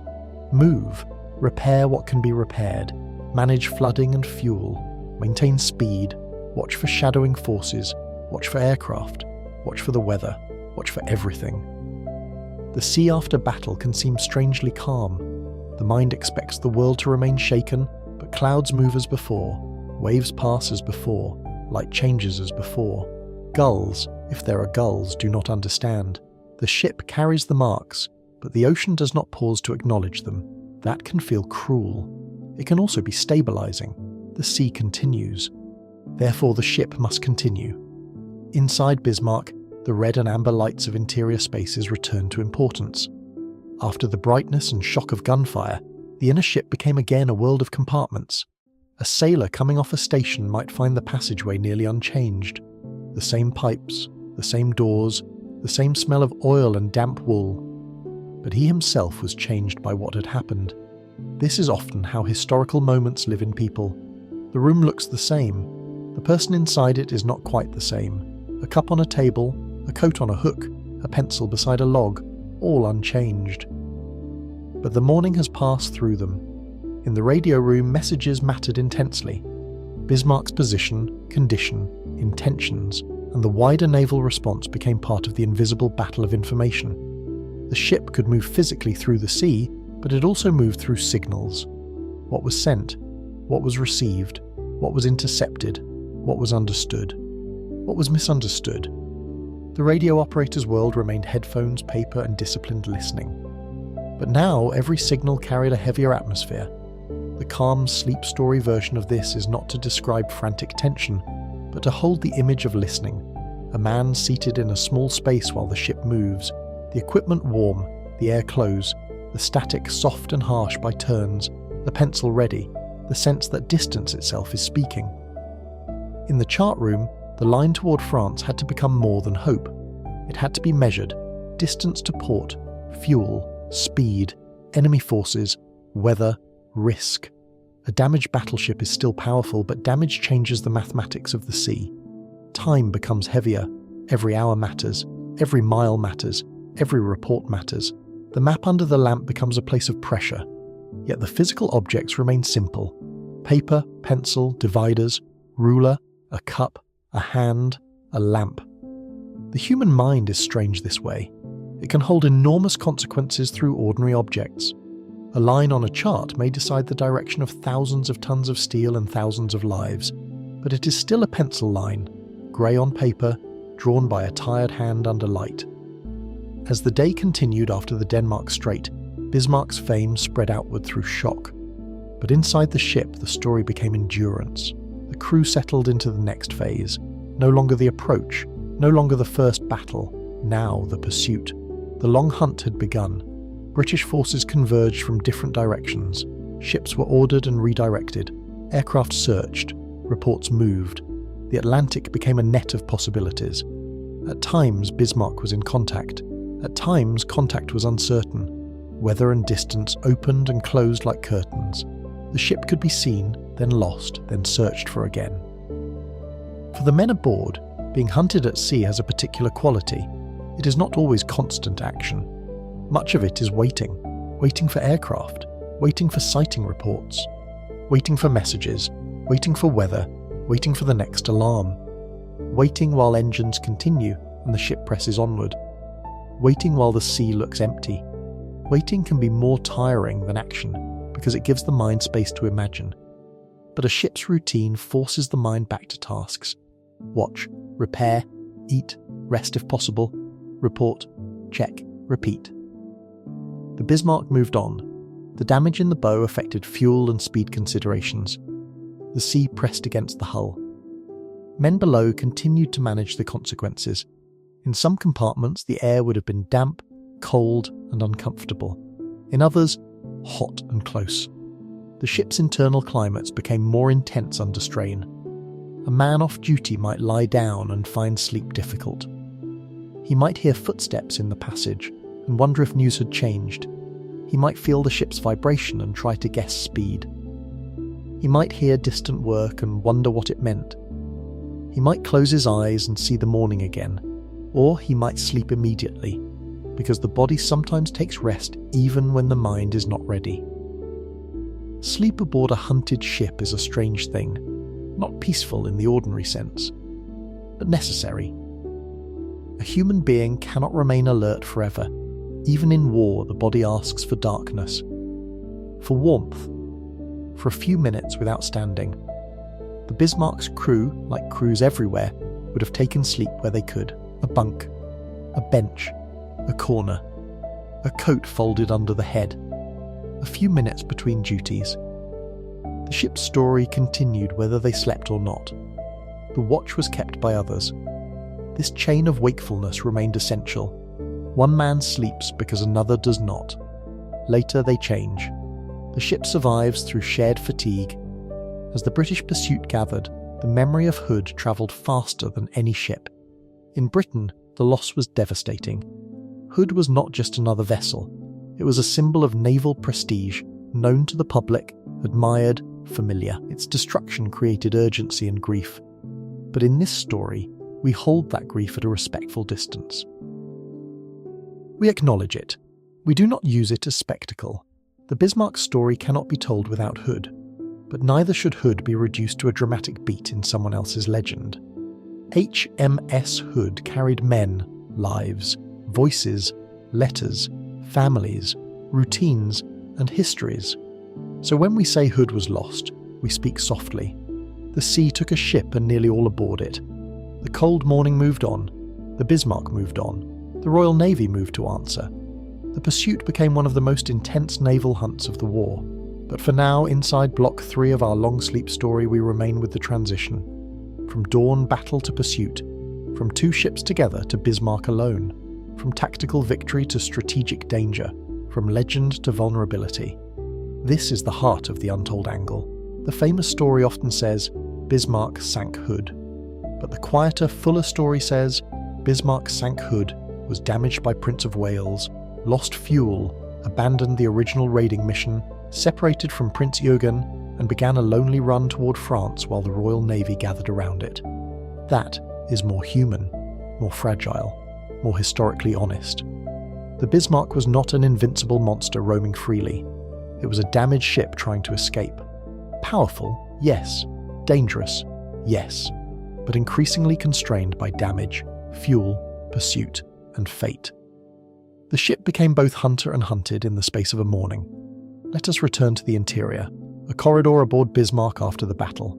The lighting low, a damp coat hanging from a hook, a sailor moving past with a tool, a door closing, a voice through a speaking tube, the smell of smoke still faint in some clothing. The deeper smell of oil and machinery unchanged, the deck vibrating underfoot, the ship turning its attention toward survival. In a mess area, a few men sit for a short time. They do not eat much, or perhaps they eat because the body asks for it. One holds a cup in both hands, another stares at the table, another speaks quietly, another says nothing. No one has the whole story yet. They have fragments. Hood, Prince of Wales, damage, France. Prince Eugen detached. Fuel. The words move without full shape. In war, information often arrives as fragments, and the mind must live with incompleteness. The men return to duty. The cups are cleared. The ship continues. In the engine spaces, the men do not need to see the horizon to understand the ship's urgency. Speed and vibration tell their own story. Machinery is asked to continue. Heat builds, sweat gathers, cloths darken, reports are made. The engine room is not interested in legend, it is interested in pressure, temperature, lubrication, rotation, noise, and whether everything still works. If the machinery holds, the ship moves. If the ship moves, hope remains. This practical logic is almost calming in its simplicity. Machinery does not solve history, but it gives the next necessary answer. Still turning. Still moving. Still holding. In the outer world, British ships searched. The shadowing and pursuit required patience from them too. The sea did not make their work easy. Poor visibility, distance, changing reports, and the vastness of the Atlantic all complicated the hunt. Again, we remember that the British crews were also tired. They too stood watches in cold wind. They too looked at grey water until their eyes ached. They too drank tea or coffee in steel compartments. They too slept in fragments. The Bismarck story is not only one ship's story, it is a story of many ships connected by distance, loss, orders, and the sea. But because the title carries Bismarck, we keep returning to that ship, to its passageways, its lamps, its machinery, its damaged bow, its fuel concerns, its course toward France, its men. As the day faded after the Denmark Strait, the Bismarck entered another night of its final voyage. This night was different from the training nights, different from the quiet northern transit, different from the hours before battle. Now the ship carried both fame and danger, though the men aboard might not yet understand how completely the world had turned toward them. The sea darkened around the hull, the sky lowered, cold wind moved over the decks, the ship's wake continued behind it, white in the near distance, then swallowed by the Atlantic. Inside, lamps glowed, reports continued, men attempted rest, the radio room listened, the chart room measured, the engines held their tone. In a sleep story, we can let this night stretch, not to avoid the history, but to feel it. The night after a battle, the night after damage, the night after the mission changed, the ship moving alone. Prince Eugen no longer beside it, the sea wider now, the future narrower. A man on watch may have looked out and seen only dark water. No enemy, no land, no clear sign of what would come. Only the ship beneath him and the cold air around him. He may have known enough to understand that the Royal Navy would come, or he may have known only that the watch must be kept. The horizon was empty for the moment. Empty does not mean safe, but empty is still what the eye receives, so the eye watches, the mind waits. Below, another man sleeps uneasily under a blanket. A cup rocks slightly with the ship's motion. A pencil rolls and is stopped by a hand. A door opens and closes. A message is carried. A pump works. A gauge is checked. A cook prepares something warm because men must be fed even when history is closing in. The Bismarck remains a world, a damaged world, a hunted world, but still functioning, still alive with human routines, and the story moves with it into that long pursuit where distance, weather, aircraft, signals and chance will slowly gather into the final shape. For now, let the morning battle settle into memory. Let the smoke drift away. Let the cold sea return to darkness. Let Hood be remembered respectfully. Let Prince of Wales move away damaged but afloat. Let Prince Eugen fade toward its separate path.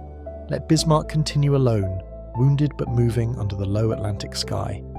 The next part of the story will follow the hunt, the long search, the uncertainty, the signals, the hours when Bismarck seemed lost to its pursuers, the sudden return of contact, the aircraft that would change everything, but not yet. For now, there is the ship after the Denmark Strait, a great battleship no longer hidden, a crew no longer before the storm but inside it, the sea still cold, the engines still turning, the lamps still low, the men still moving through steel corridors doing the next task and the next and the next. That is how history continues, not only through great decisions, but through small actions repeated in the shadow of great events.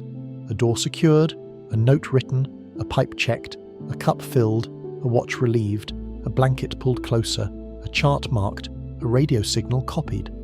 A damaged ship turning toward France. The Bismarck moves on through the dark Atlantic and the hunt begins to widen around it. The hunt for Bismarck widened slowly across the Atlantic. It did not feel, in every hour, like a chase. That is one of the quieter truths of naval history. From far away, when the lines are drawn later on maps, the pursuit seems clean and dramatic. One ship here, another there, forces converging, courses crossing, aircraft searching, signals moving through command. But for the men inside the ships and for the men inside the aircraft, the hunt was made of long, uncertain hours. Grey water, poor visibility, changing reports, fatigue, cold wind, coffee gone lukewarm, charts marked and remarked, orders received and repeated, eyes watching a horizon that did not always give anything back.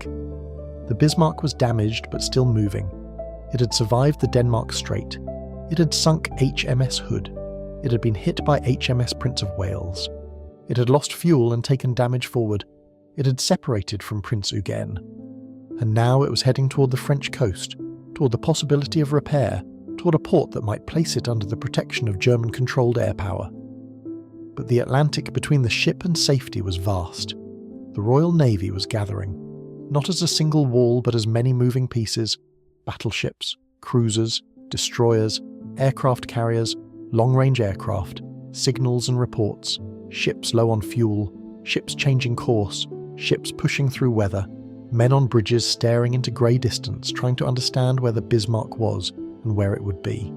For Britain, the loss of Hood had turned the pursuit into something more than a tactical operation. It was grief, urgency, duty, and national shock carried into naval orders. But aboard each British ship, as aboard Bismarck, the experience was still immediate. A man felt the cold deck through his boots. A watch officer checked bearing and speed. A radio operator copied signals. A cook tried to prepare tea while the ship rolled. A tired sailor leaned for a moment against a bulkhead and closed his eyes before being called back to work. The ocean does not make room for emotion in a simple way. It gives wind, swell, mist, rain, distance. The ships carry the emotion within themselves. The Bismarck pressed onward. Its bow damage was more than a mark on steel. It affected the ship's operation. Water had entered forward areas. Fuel had been lost or made inaccessible. The intended raiding mission had been compromised. The battleship still had speed, power, and heavy guns, but it was no longer free in the way planners had hoped. A damaged ship is a world of calculations. How much fuel remains? How fast can she go? What speed is safe? What repairs can be made at sea?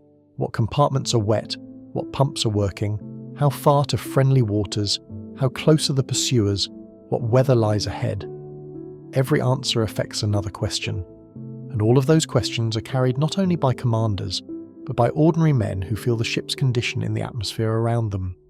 Inside Bismarck, the passageways still looked much as they had before. Steel walls, pipes, cables, doors, lights, ladders. But after damage, a ship feels different.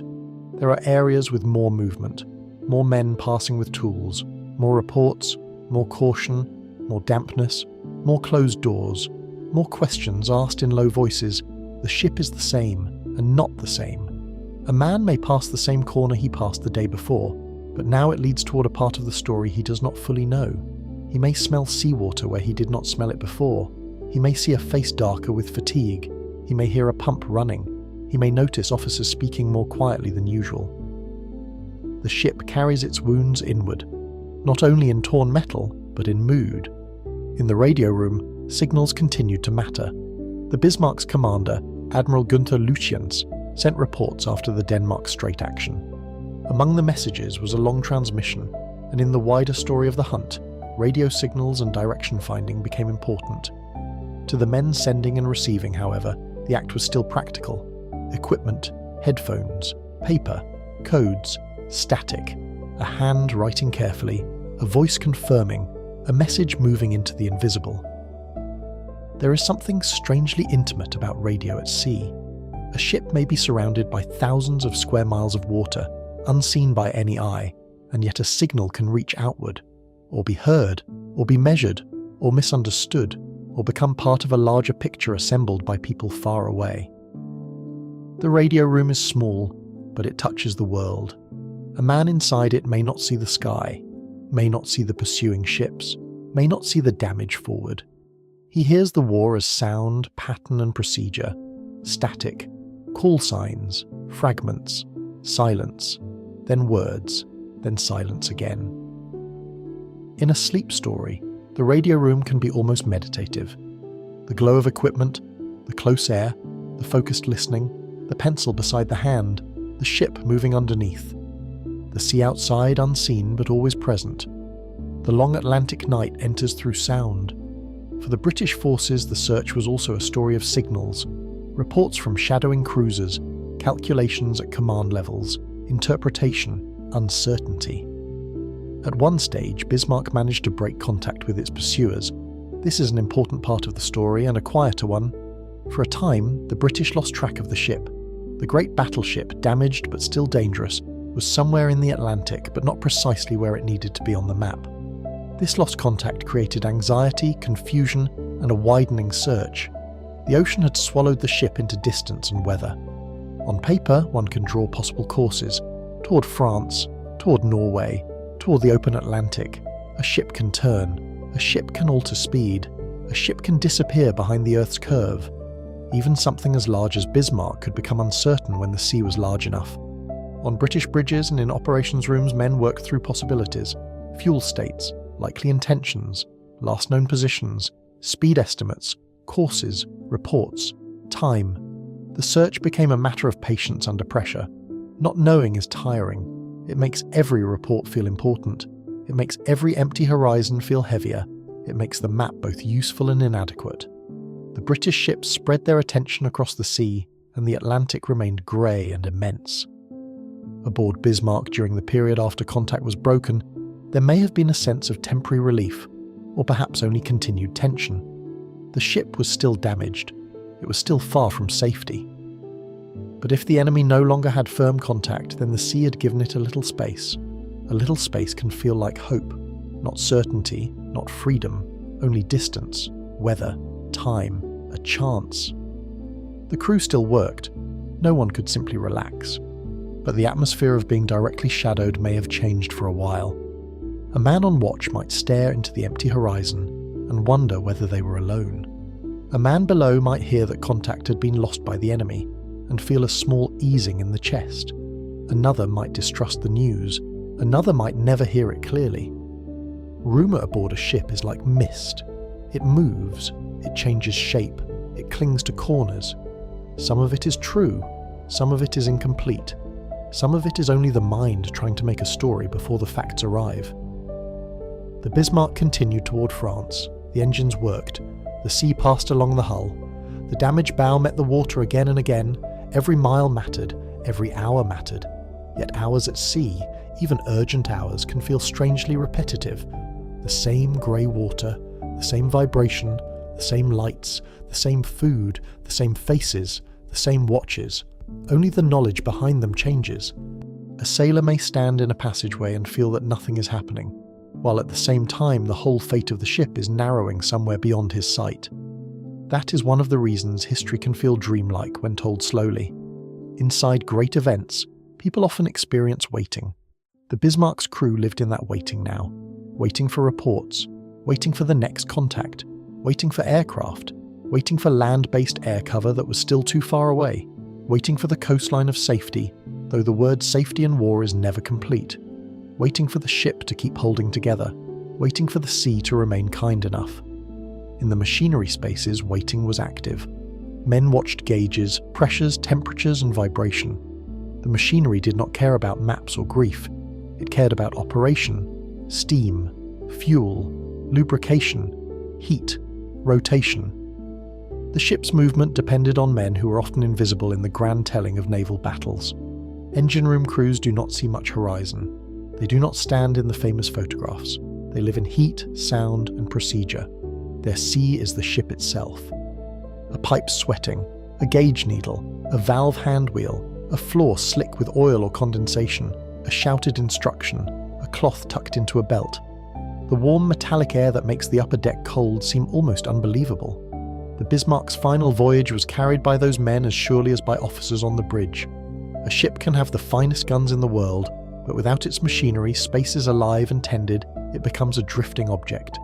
The engines are the heartbeat, and the heartbeat continued. In the sleeping spaces, rest came in pieces. A man might lie down without removing everything because he expected to be cooled. A blanket might be pulled up only halfway. Boots might remain close. A life jacket or gear might be within reach. The air might be stale. Someone nearby might be asleep with his mouth open, breathing heavily from exhaustion. Someone else might be awake, eyes open in the dimness, listening. The ship's vibration was always there, low, steady. A reminder that time was passing in miles. Some men fall asleep more easily when tiredness is extreme. Others cannot sleep at all. They stare at the underside of the bunk above. They count vibrations. They follow the rhythm of the engines. They try not to imagine. Then, for a few minutes without noticing, they drift. Sleep does not always arrive like a door closing. Sometimes it comes like fog over water. The edges blur. A sound becomes far away. A thought loses its ending. The body at last takes what it needs. Then footsteps in the passage return the man to the ship. The eyes open. The voyage continues. In the galley, food continued to be prepared because the body cannot live on tension. This is another untold truth. Even during the most famous naval pursuit, people had to eat. A pot warms. A ladle moves. Bread is sliced. Coffee is poured. A man complains quietly that it is weak. Another takes it anyway. Metal cups are set down. Steam rises for a moment and disappears into the ship's air.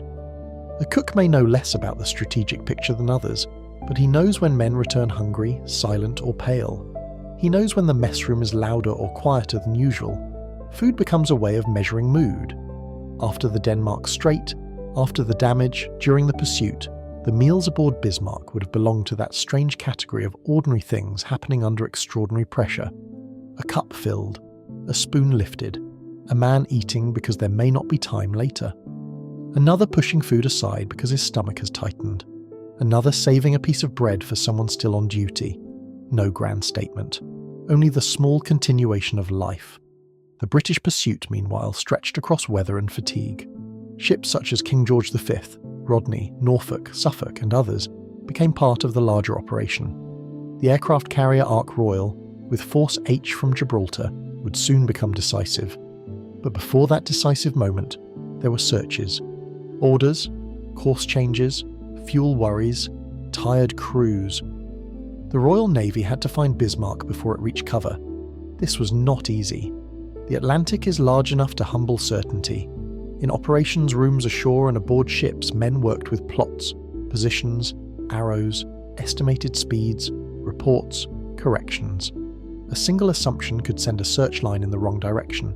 A message could help and confuse at the same time. The famous hunt was not a smooth line of inevitable success. It was uncertainty, effort, and chance. Aboard British ships, the loss of Hood remained present. Some men had served with men aboard Hood. Some knew its reputation from childhood. Some felt the urgency personally. But grief at sea must be folded into work. There is no other way. The ship still rolls. The watch must be kept. The engines must be tended. The signals must be read. The horizon must be searched. The tea must be poured. A British sailor on a cold deck might not think in grand terms either. He might think of Hood for a moment, then of the spray on his face, then of his aching hands, then of the dark line of the horizon. Human attention moves like that, between the enormous and the small, between loss and discomfort, between duty and the body, between the ship and the self. This story, although centred on Bismarck, remembers that the sea held many crews at once. The Bismarck was the hunted ship, but the hunters were also human, and the sea, indifferent and vast, carried them all. The search regained its centre when Bismarck was sighted again. On May 26th, a Catalina flying boat from Coastal Command found the Bismarck. This moment is often mentioned quickly in histories, but it deserves a quiet place in the sleep story version. Imagine the aircraft, not sleek in the way modern eyes might expect. A long-range patrol plane moving over a wide grey ocean, searching through cloud, weather and distance. Inside, men sit in a vibrating machine in the sky. The air is cold, the sound is constant. Engines, wind, radio, the smell of fuel, metal, fabric, and damp clothing. Eyes scanning water through windows. The ocean below seems endless, wave after wave, patch after patch of grey. A search from the air can become hypnotic and exhausting. The mind looks for pattern, a wake, a shape, smoke, a dark line, nothing, nothing, nothing. Then something. At first perhaps only a mark against the sea, a ship, a large ship, a shape that does not belong to the waves. The sighting of Bismarck by the Catalina brought the lost ship back into the plot. The ocean had hidden it for a time. Now the ocean had given it up again. From that moment the pursuit regained urgency and direction. But inside the aircraft, the moment of sighting would still have been practical. Confirm, report, maintain contact if possible, survive the weather, return information to the wider force. A sighting at sea is like a candle lit in a dark room. It does not solve everything, but it gives direction. On Bismarck, The knowledge of being found again may have arrived as a change in reports, a sighted aircraft, a renewed sense of pressure. The ship was still moving toward France, but now the distance to safety and the distance to danger seemed to tighten around each other. Bismarck had been found. Ark Royal and Force H were in position to matter. Aircraft would soon be launched. The next phase of the story was approaching. But before the torpedo aircraft came, before the rudder was crippled, before the final night sealed the ship's fate, there was this suspended period. The ship had been lost to its pursuers, then found. The sea had widened, then narrowed. Inside Bismarck, the routines continued under growing pressure. A message moved. A man checked a gauge. A lookout scanned the sky. A cook filled cups. A sailor in a passageway felt the ship turn or adjust and wondered what it meant. In the chart room, the route to France was still there on paper. Close enough to imagine, far enough to fear. On a map, the French coast may appear as a line, a destination, a possibility. But to a damaged ship under pursuit, that line is also a question. Can we reach it? Will the weather help? Will the enemy find us in time? Will aircraft come? Will the machinery hold? Will the sea allow passage? The map does not answer. It waits under the lamp. In command spaces, the pressure must have been immense, but pressure in a professional space is often expressed through control. Voices steady, reports concise, movements purposeful, the sea outside grey and indifferent, the ship inside alert. One of the untold parts of this story is the contrast between the vast drama of the situation and the small calmness required to function inside it. Panic does not steer a ship. Panic does not repair damage. Panic does not read a chart. Panic does not copy a signal. The men had to continue doing trained tasks. Some well, some imperfectly, some under fatigue, some under uncertainty. But always the next task, the next action, the next minute. As the afternoon of May 26th moved onward, the weather and sea continued to shape everything. The Bismarck was now within reach of air attack from Ark Royal. The aircraft that would be launched were Fairey Swordfish torpedo bombers. By 1941, they looked old-fashioned to many eyes. Biplanes, fabric-covered, slow, almost fragile in appearance, and yet in the Bismarck story these slow aircraft would become decisive. That is one of the great ironies of the final voyage. A giant modern battleship built with armour and heavy guns would be doomed not by another battleship's gunfire at first, but by a torpedo from slow naval aircraft attacking in difficult conditions. But that moment belongs to the next part of the story. For now, we approach it gently. Ark Royal's hangar and flight deck become part of the wider scene.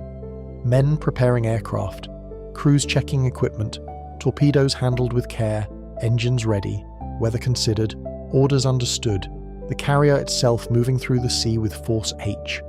The pilots and observers about to fly into difficult weather, searching for a powerful ship in a grey Atlantic. Again, we remember the human scale. A pilot climbing into a cockpit, a mechanic's hand on cold metal, a signal given, a propeller turning, wind over the deck, the aircraft lifting into the air, not as a dramatic movie image, but as a difficult, cold, disciplined act at sea. The first strike from Ark Royal would mistakenly attack the British cruiser Sheffield, which had been shadowing Bismarck, but the torpedoes failed to cause disaster. This near tragedy is another lesser-known part of the story. In the confusion of weather, distance, identification, and operational urgency, even friendly ships could be mistaken. War at sea is full of uncertainty. The near attack on Sheffield reminds us that the hunt for Bismarck was not a clean, perfect machine.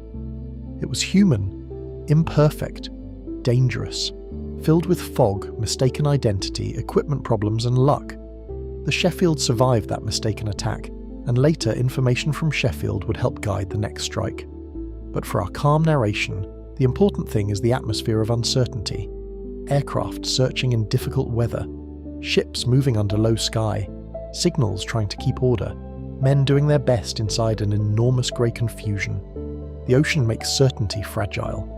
Even disciplined forces can mistake shape, position, and identity. This too is part of the untold story. Not scandal, not melodrama, human limitation inside weather. After the mistaken attack, another strike would be prepared. The day was moving toward evening. The Bismarck was still heading toward France. The The Royal Navy was running out of time. If Bismarck reached the protection of German air cover and the French coast, the pursuit might fail. The pressure increased. But aboard Bismarck, the men still experienced it as shipboard life: alarms, reports, lookouts, aircraft warnings, the ongoing vibration of engines, the cold of the upper decks, the warmth and noise below. A sailor may have looked at the sky and seen only cloud. Another may have heard aircraft before seeing anything. Another may have been deep inside the ship, knowing only that the next phase of danger had begun. Air attack at sea is different from surface battle.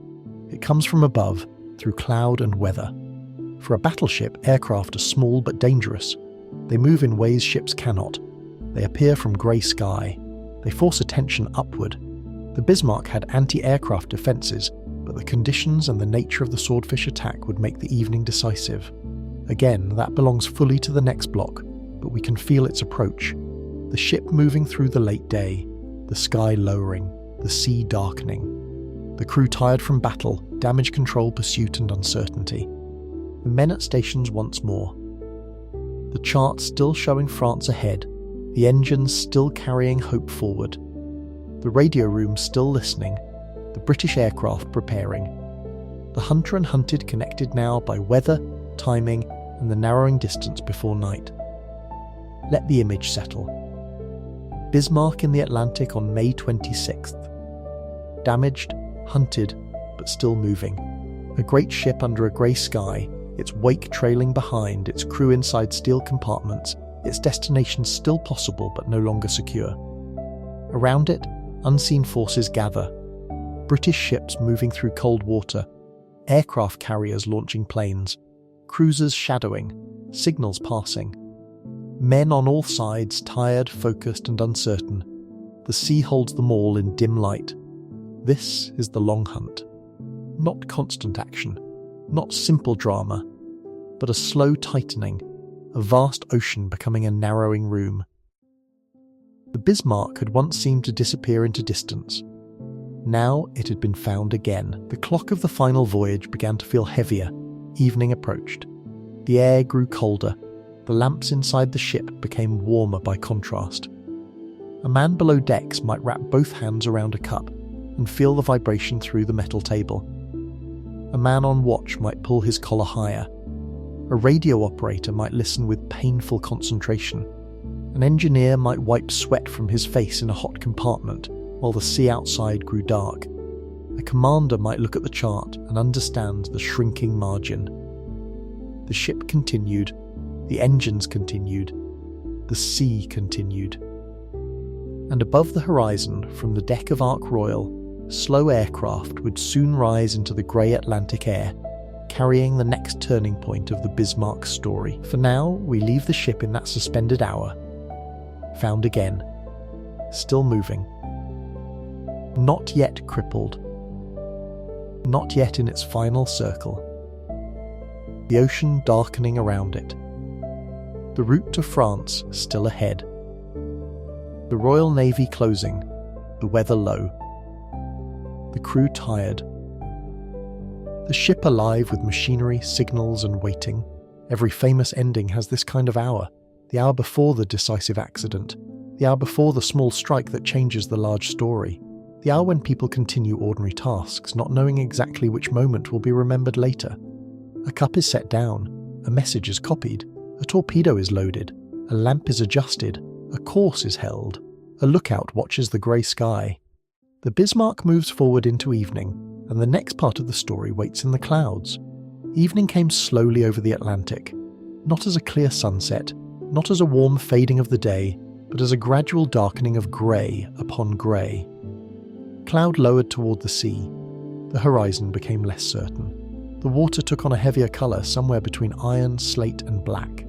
The wind moved across the surface in long, cold strokes, lifting small lines of white and carrying spray into the air. The Bismarck continued through it, damaged, pursued, and still moving toward the coast of France. Inside the ship, the evening did not arrive peacefully in the way it might arrive in a harbour or on a quiet training voyage.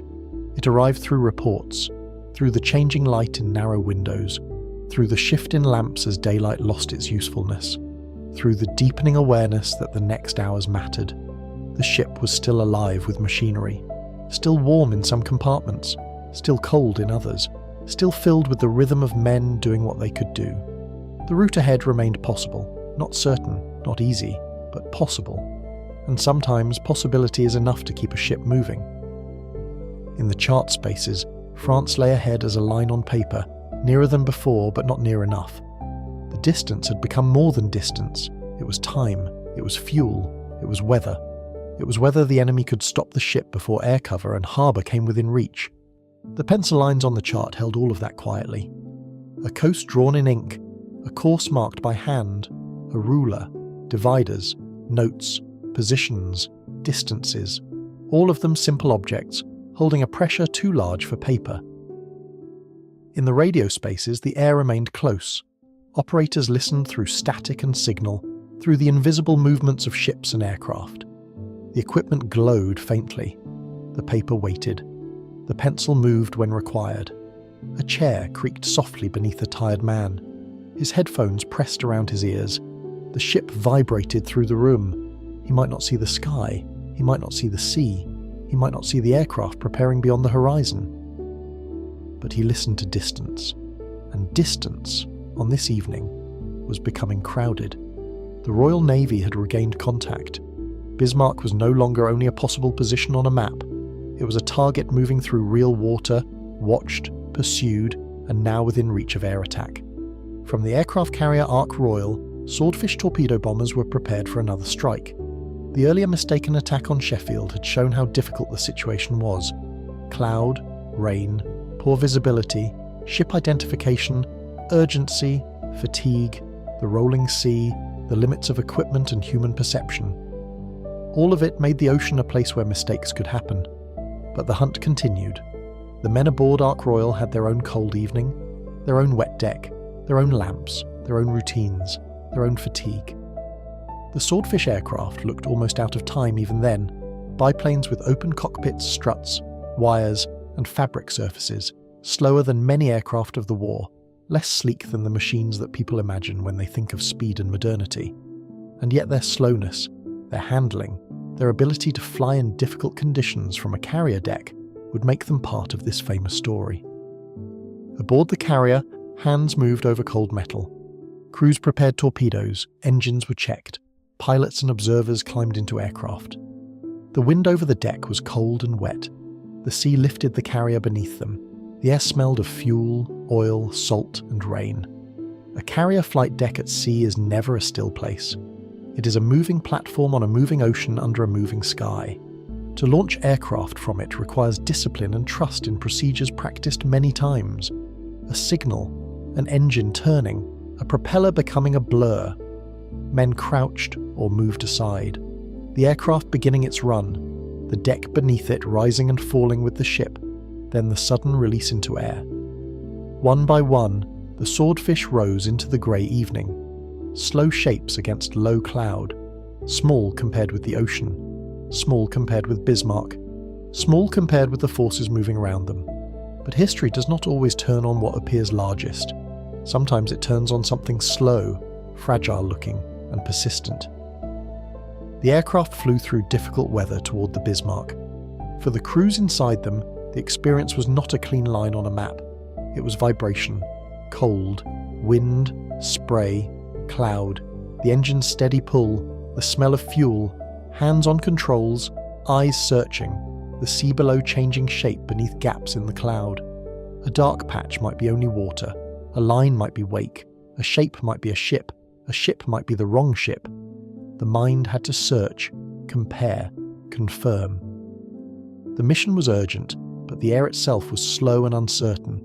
The Swordfish crews were flying into evening and weather, looking for a battleship that was powerful, dangerous, and moving. Inside Bismarck, the approach of aircraft would have become part of the ship's alertness. Warnings, lookouts, reports, men moving to stations, anti-aircraft crews preparing, the ship's attention turning upward. Aircraft change the feeling aboard a surface ship. A surface enemy appears on the horizon, in the same world of water and line of sight. Aircraft arrive from sky, cloud, height, and angle. They are small at first. Dots, sounds, shapes descending from weather, They force the men below to imagine what they cannot see. A sailor deep inside the ship might hear the call to stations and understand only that aircraft had been sighted. He might move quickly through a passageway. He might feel the ship turn. He might hear anti-aircraft fire above as a series of distant muffled forces. He might brace without seeing the sky. He might imagine more than he knew. For those on deck and at guns, the scene was colder and more immediate. Grey aircraft coming low over the sea, the Bismarck turning, water rising in spray, gun crews working, orders given and repeated, the sky darkening, the sea moving, the slow swordfish pressing in. In an ordinary documentary, this might be described with speed and noise, but here we keep the distance needed for sleep. We imagine the evening like a painting in muted colours, a great dark ship on a cold sea, small aircraft moving through low cloud. Brief flashes, white spray, smoke carried by wind, men doing train tasks in cold air, the sea receiving everything. No shouting in the narration, no sudden shock in the voice, only the knowledge that this evening would decide the fate of the Bismarck. The Swordfish attacked with torpedoes. Several torpedoes were launched in difficult conditions. Bismarck manoeuvred. The ship's anti-aircraft guns fired. The aircraft, slow and vulnerable in appearance, flew through danger and weather. Most of the damage was not decisive, but one torpedo struck in the stern area and jammed the Bismarck's rudders. This was the turning point. Not a single dramatic image alone, but a mechanical consequence. A torpedo hit. Damage aft. Rudders jammed. The ship's ability to steer crippled. A great battleship, still armed, still floating, still powerful in many ways, could no longer properly control its own course. This is one of the central ironies of the Bismarck story. A ship built for power, speed, armour and reach was not immediately destroyed by the torpedo. It was made unable to escape, and at sea the ability to steer is life. A ship that cannot steer becomes trapped by its own motion, by wind, by sea, by damage, by the approach of enemies. Inside Bismarck, the moment would have become real not as legend, but as reports. Rudder damage, steering affected, attempts to regain control, engine combinations tried, men sent to inspect, questions moving through command. What can be done? Can the rudders be freed? Can the ship be steered by engines alone? Can temporary repairs work? How much time remains? How close are the enemy forces? What is the sea state? What direction is the ship turning? What course can be held? A great story turns into a series of practical questions. That is often how disaster feels from inside.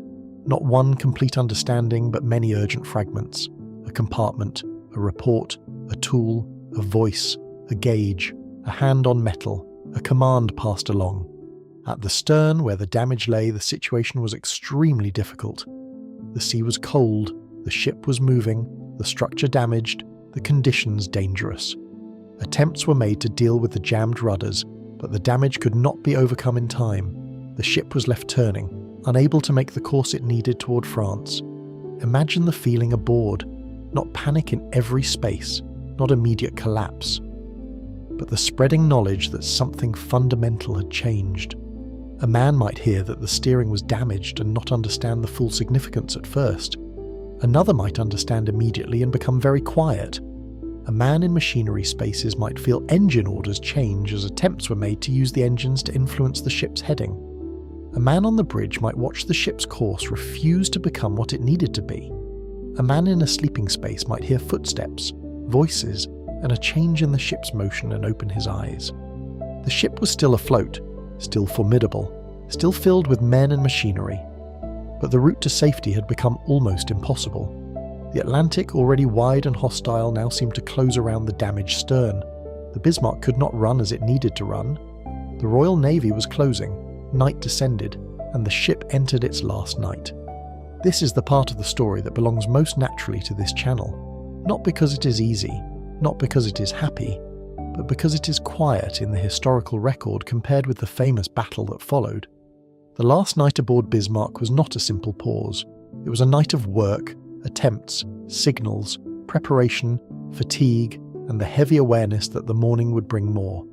But in our telling, we stay with the atmosphere. The dark sea, the damaged ship, the low lamps, the men moving through steel passageways, the steady machinery, the tired faces, the knowledge that dawn would matter. After the rudders were jammed, Bismarck was unable to steer effectively. It moved in broad, unwanted turns, struggling against the sea and its own wound. Attempts to control the ship by using engine power could not restore a proper escape course. France remained on the chart, but not in the ship's control. That line on paper began to feel like a place from a dream, near enough to have been possible, too far now. The ship's final night stretched over the Atlantic. British ships manoeuvred through the darkness, closing the distance, preparing for morning.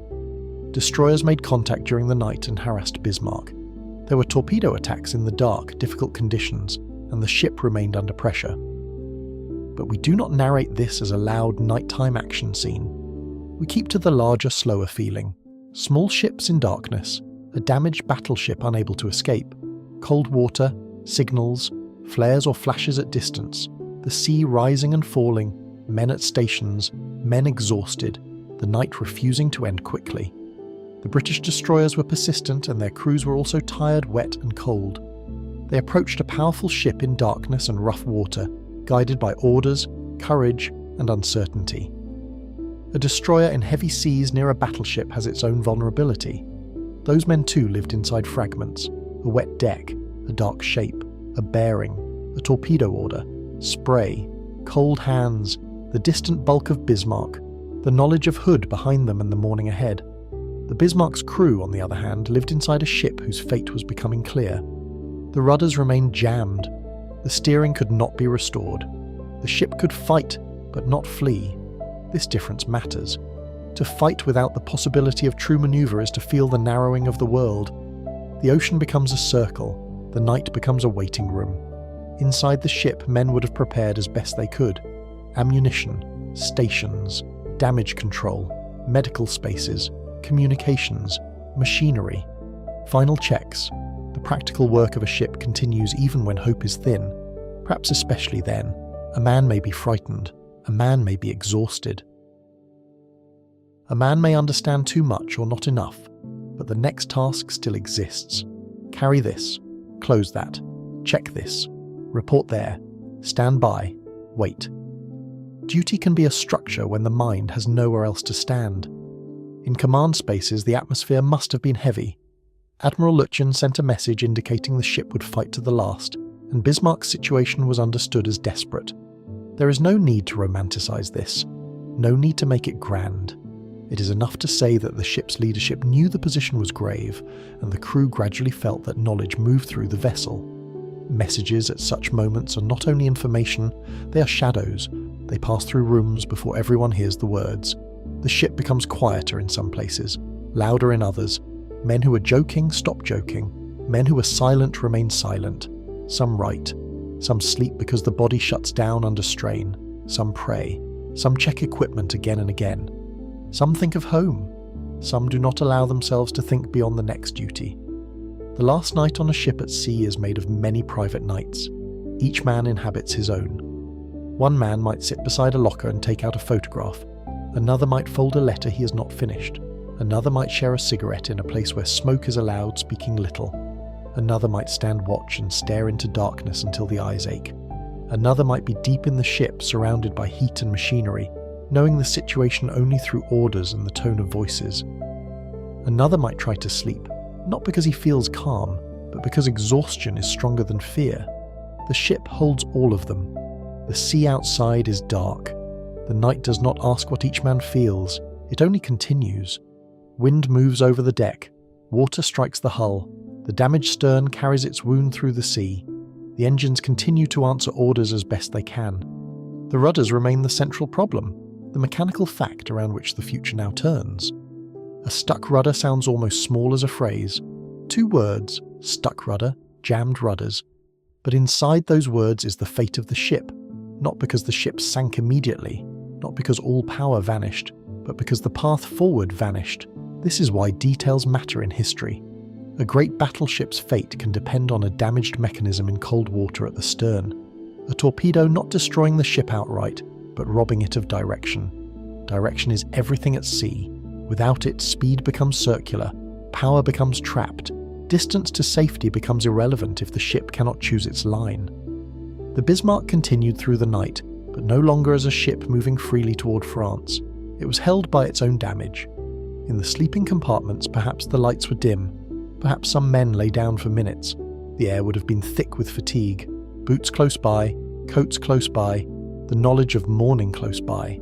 Some might have written names or messages. Some might have spoken quietly to the man beside them. Some might have said nothing at all. In telling this, we must be careful. We do not invent exact words from men we cannot know. We do not put speeches in their mouths. We only imagine the kinds of human gestures that belong to such hours. A hand on a shoulder, a folded paper, a cup passed, a man making room on a bench, a glance exchanged, silence shared. These are universal enough to be truthful without pretending to be documented. The untold story is not made of false dialogue. It is made of the human spaces that official reports cannot fully hold. The official record can tell us the torpedo hit. It can tell us the rudders jammed. It can tell us the ship could not regain proper steering. It can tell us the time of the final battle. But it cannot fully tell us the weight of that night in every compartment, the smell of oil and damp wool, the sound of a man climbing a ladder slowly because he had not slept, the way a mug might shake slightly on a metal surface with the ship's vibration, the way a lamp made a circle on a table while the sea outside remained black, the way someone might look at a chart even after the route had become impossible, the way ordinary objects remain ordinary even in the last night of a famous ship, a spoon, a cap, a blanket, a pencil, a wet glove, a folded letter, a photograph, a bootlace, a pipe overhead, a door handle. History does not stop these things from existing. The last night is still made of objects.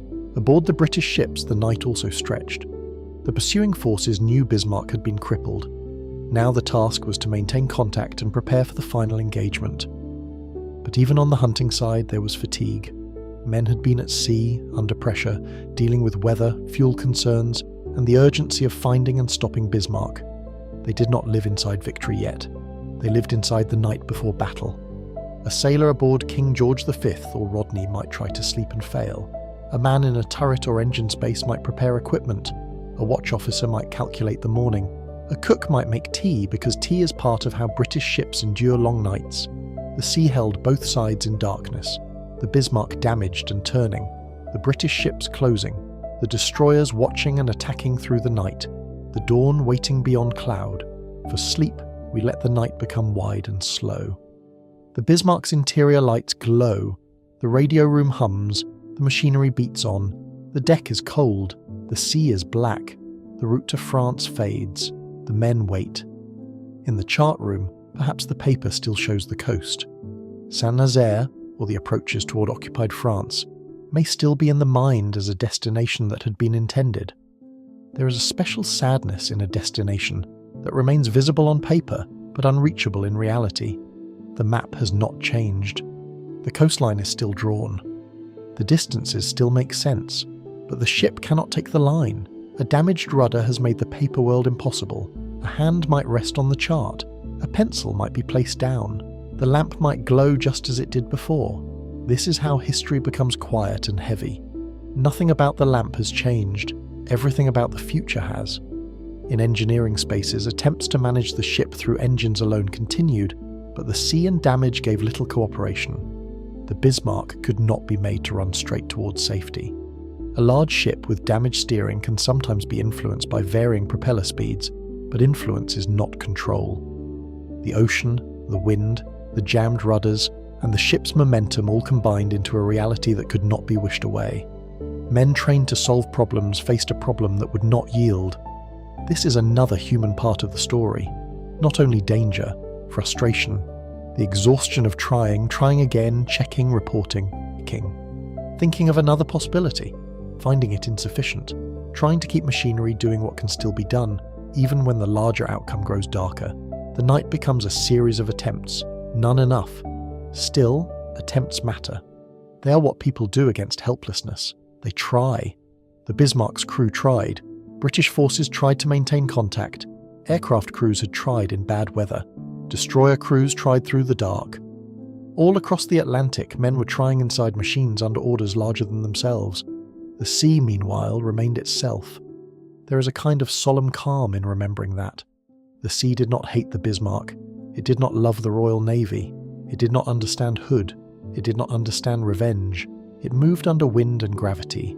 It lifted ships. It hid ships. It reflected light. It swallowed debris. It carried sound away. It was older than all the flags and would remain after them. For a sleep story, this older sea gives the history a wider frame. Human events are intense. The sea is vast. The Bismarck was huge by human standards, tiny under the night sky. The British fleet, large and determined, still small on the Atlantic. The aircraft, brave and vulnerable, smaller still, and yet human meaning lives inside these smallnesses. A cup warmed in two hands matters. A letter matters. A signal matters. A damaged rudder matters. A ship matters. A life matters. The night continues. Aboard Bismarck, some men may have heard music in memory or voices from home or nothing but machinery. Some may have written final lines. Some may have destroyed documents. Some may have followed orders in silence. Some may have looked for friends. Some may have been too busy to think. The ship's community, more than 2,000 men, was now enclosed not only by steel, but by the narrowing certainty of the morning. We can honour that without dramatising it.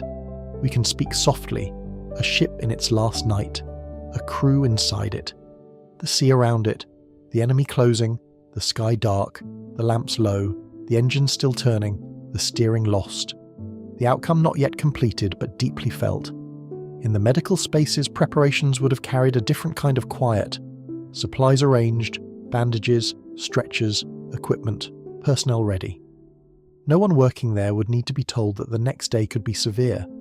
Medical spaces before battle have their own atmosphere, a desire to be unnecessary, a knowledge that one may be needed, clean surfaces, stored cloth, metal instruments, the smell of antiseptic, if available, mixed with ship air. People in such spaces wait differently. They wait for the part of war that comes after impact. For this sleep story, we do not enter that part in detail. We only acknowledge the waiting, the human preparation, the hope, however thin, that fewer will need help than feared.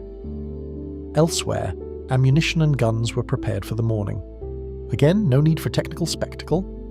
Only the sense of procedure, heavy equipment, men trained to move in sequence, checks performed under fatigue, the ship still able to fight, the guns still powerful, the armour still present, the name still feared, but the steering lost.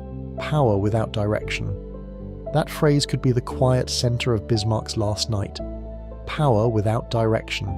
A great ship turning in the Atlantic, unable to escape the forces gathering around it. Late in the night, fatigue deepened. There are hours when fear itself becomes tired. The body cannot remain at the highest pitch forever. Men continue moving because they must, but the mind becomes heavy. A voice sounds far away. A lamp seems too bright or too dim. The same passageway is walked again and again. The sea outside remains black. The hour is checked. Still night, still not morning. A man drinks coffee and tastes almost nothing. Another sits for 30 seconds and falls asleep with his head forward. Someone wakes him. He rises, no anger, only the continuation of duty. The destroyers outside kept pressure on the Bismarck, and the night was not peaceful in a literal sense. But inside the long experience of the ship, there were still pockets of quiet. A corner near a bulkhead, a short pause between reports, a man leaning with eyes closed, a hand resting on a pipe for warmth, a mess area briefly empty, a bunk still warm from someone called away, a lamp over a chart. These pockets of quiet are where our story rests, even inside the final night. Because a sleep story does not deny history. It softens the way we approach it. It chooses the human and atmospheric, not the violent and sharp. As the hours moved toward dawn on May 27th, the Bismarck remained unable to escape. The Royal Navy's heavy ships were approaching for the final engagement. King George V and Rodney would take the lead in the morning battle.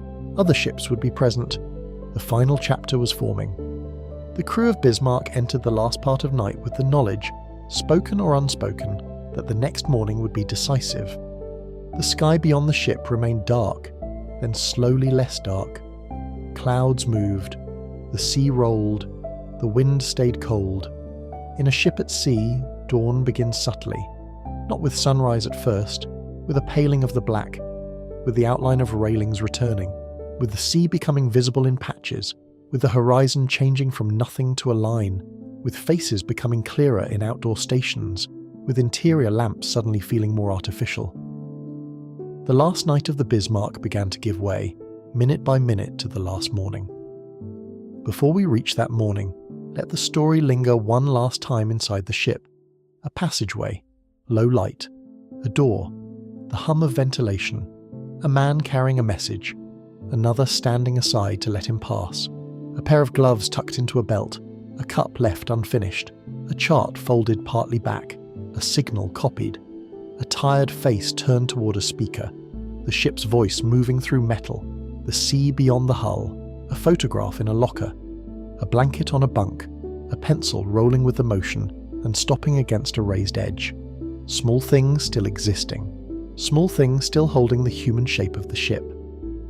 The Bismarck's last night was not only a prelude to battle, it was also the last night of an entire floating world, the last night of its routines, its mess tables, its bunks, its engine room rhythms, its chart room lamps, its radio listening, its corridors, its watches, its ordinary objects. The men inside did not know every detail of how history would remember them.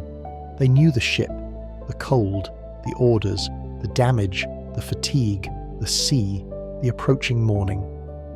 And so the story lets them remain there for a moment before the final engagement begins, not as symbols, not as villains in a simplified tale, not as heroes in a glorified one, as human beings inside a doomed machine of war, carried by history, duty, fear, discipline, memory, and the simple need to keep doing the next task until no tasks remain. The Atlantic dark begins to pale. The ship continues to move, but not towards safety. The rudders remain jammed, the engines continue, the British ships close, the lamps still burn below, the men wait, the sea waits. Morning approaches slowly, and with it, the final chapter of the Bismarck's short and famous life at sea. Morning came to the Bismarck in pale layers, not bright, not warm, not gentle in the ordinary sense. Only a slow thinning of darkness over the Atlantic, a grey light gathering above cold water, revealing the restless surface of the sea and the low shapes of clouds moving across the horizon. The ship was still there, damaged, unable to steer properly, still afloat, still armed, still filled with men, still carrying the name that had already crossed into history, though the men aboard were not living inside history as a finished story. They were living inside the final morning.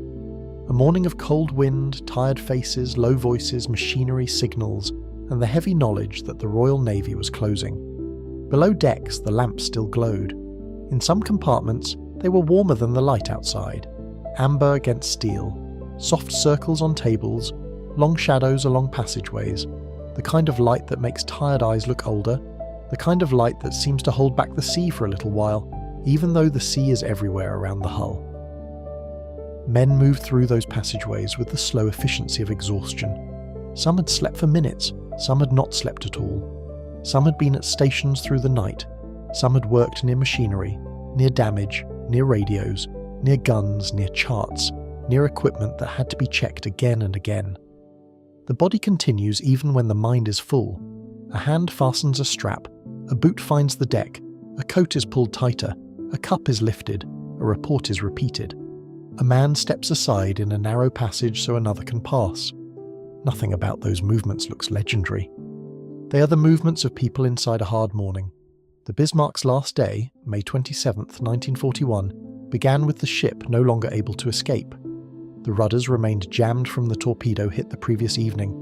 The course toward France, which had once seemed possible on the chart, was no longer truly available to the ship. The engines still had power. The great guns still existed. The armour still held in many places, but direction had been taken away. Power without direction. A vast ship caught by a mechanical wound. A great steel body unable to choose its path across the sea. Outside, British battleships were approaching. HMS King, George V, and HMS Rodney would become central to the final engagement. Cruisers were also in the area. The long pursuit had reached its end. For the Royal Navy, the morning carried the memory of Hood. For the men aboard British ships, that memory was not abstract. Some had known men aboard Hood. Many knew the ship's reputation. All understood the significance of what had happened in the Denmark Strait. But even on the British side, the final approach was not only emotion, it was navigation, range, weather, fuel, gunnery, signals, stations, cold hands, tired eyes, the sea under the hull, the morning light on grey water. Men on every ship had to do their tasks. History may later arrange the scene into a clear shape, but those inside it experienced it through fragments. A bearing, a report, a ship's silhouette, a voice in a headset, a cold cup of tea, a hand on a rail, a command repeated, a deck moving under the feet. On Bismarck, the final preparations continued. There was no easy escape left. The ship could still fight, but the fight would happen on terms shaped by damage and pursuit. Inside command spaces, the atmosphere must have been grave. Reports came in. The enemy was near. The ship's course remained restricted. The morning would bring the final engagement. But even here, we do not turn the story into spectacle. We keep the voice low. We keep the distance respectful. We remember that every ship on that sea carried human beings. We remember that the final battle was not a game of machines, but a human tragedy unfolding through steel, weather, and orders. The first guns opened in the morning. The British battleships engaged the crippled Bismarck. Bismarck returned fire. From a distance, the scene would have been immense. Grey sea, low clouds, heavy ships, flashes, smoke, water rising in columns, sound rolling over the waves. But our telling stays calm. The guns speak across the water, the ships answer. Smoke drifts, spray rises and falls. The cold Atlantic receives the force of men's decisions and carries the sound outward until it fades into wind. Inside Bismarck, the experience was not a distant panorama. It was impact through steel. It was the sound of the ship shuddering. It was reports moving through compartments. It was men doing trained work under conditions no training can make ordinary. The main battery of Bismarck fired, but as the battle continued, British fire damaged the ship's ability to respond. The forward control positions and turrets came under intense fire. The ship's guns were gradually silenced or disabled. Again, we say this without relish. A great ship lost its ability to defend itself fully. One part after another was struck, damaged, disrupted, or made unusable. The Bismarck, already unable to steer, was now being overwhelmed by sustained fire. The final battle was not long in the scale of a day, but for those inside it, each minute could stretch. Minutes under fire are not ordinary minutes. They do not pass cleanly. They break apart into sensations. The deck moving, a light going out, a voice calling, a door closing, a report not arriving, a heat, a smoke, a vibration, a task, another task, another task. A man in a compartment does not experience the whole battle. He experiences his part of the ship, the space around him, the people near him, the orders he hears, the damage he can see or feel, the unknown beyond the next bulkhead. This is why official histories and human stories are different. The official history can tell us which ship fired, which turret was hit, which time marked which event. The human story is a lantern swinging in smoke, a hand on a rail, a man trying to find his station, a cup left on a table, a pencil still lying beside a log, a photograph still tucked in a locker while the world around it breaks. The British ships continued firing until Bismarck was no longer able to fight effectively. The ship was battered, burning, and heavily damaged. Its upper works were wrecked. Its guns fell silent. The details of the final sinking have long been discussed, including the effect of British gunfire and torpedoes, as well as the German crew's scuttling measures intended to prevent capture of the ship. What matters for this story is the sober truth. The Bismarck could no longer survive as a fighting ship, and it sank into the Atlantic. Before that final sinking, the ship remained for a time in a state of ruin above water, a steel world coming apart. The men aboard faced the final collapse of the place they had lived, worked, slept, eaten, and stood watch. A ship is not only a weapon to the crew inside it, it is the floor beneath the feet, the roof above the head, the route to a meal, the place where a blanket is stored, the passage to a station, the sound that lulls a man to sleep, the shape of daily life. When a ship dies, a world dies. The Bismarck began to settle. Water entered. Damage spread. The sea which had carried the ship for its short life now entered it. The Atlantic does not hurry emotionally. It rises. It fills. it receives. Men went over the side into cold water. Some clung to wreckage. Some were picked up by British ships. The British cruisers Dorsetshire and Maori rescued survivors, though the rescue was cut short because of a reported submarine threat. Only a small fraction of Bismarck's crew survived. The numbers themselves are stark.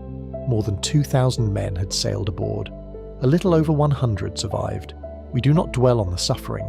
We do not turn it into an image too sharp for sleep. We acknowledge it quietly. The sea was cold. The ship was gone. Survivors were taken from the water. Many were not. The Atlantic closed over the Bismarck. The final moments of a famous ship became silence. From the British perspective, the sinking ended the immediate hunt and answered the loss of Hood. But it did not erase grief. Nothing at sea erases grief. Hood remained lost. Bismarck was lost. Families on both sides would receive news. Ships would continue sailing. The war would continue. The sea lanes would remain dangerous. The Atlantic would keep its long, difficult work. A famous episode had ended, but the ocean did not become peaceful because one ship was gone. It only moved on. Waves passed over the place. Clouds shifted. Wind crossed the surface. The ships that remained turned toward their next duties. The survivors carried memories that no one else could fully enter.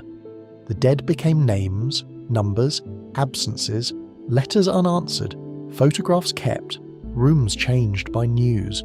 This is why we tell the story softly, not to make war gentle. War was not gentle, but to approach memory with care.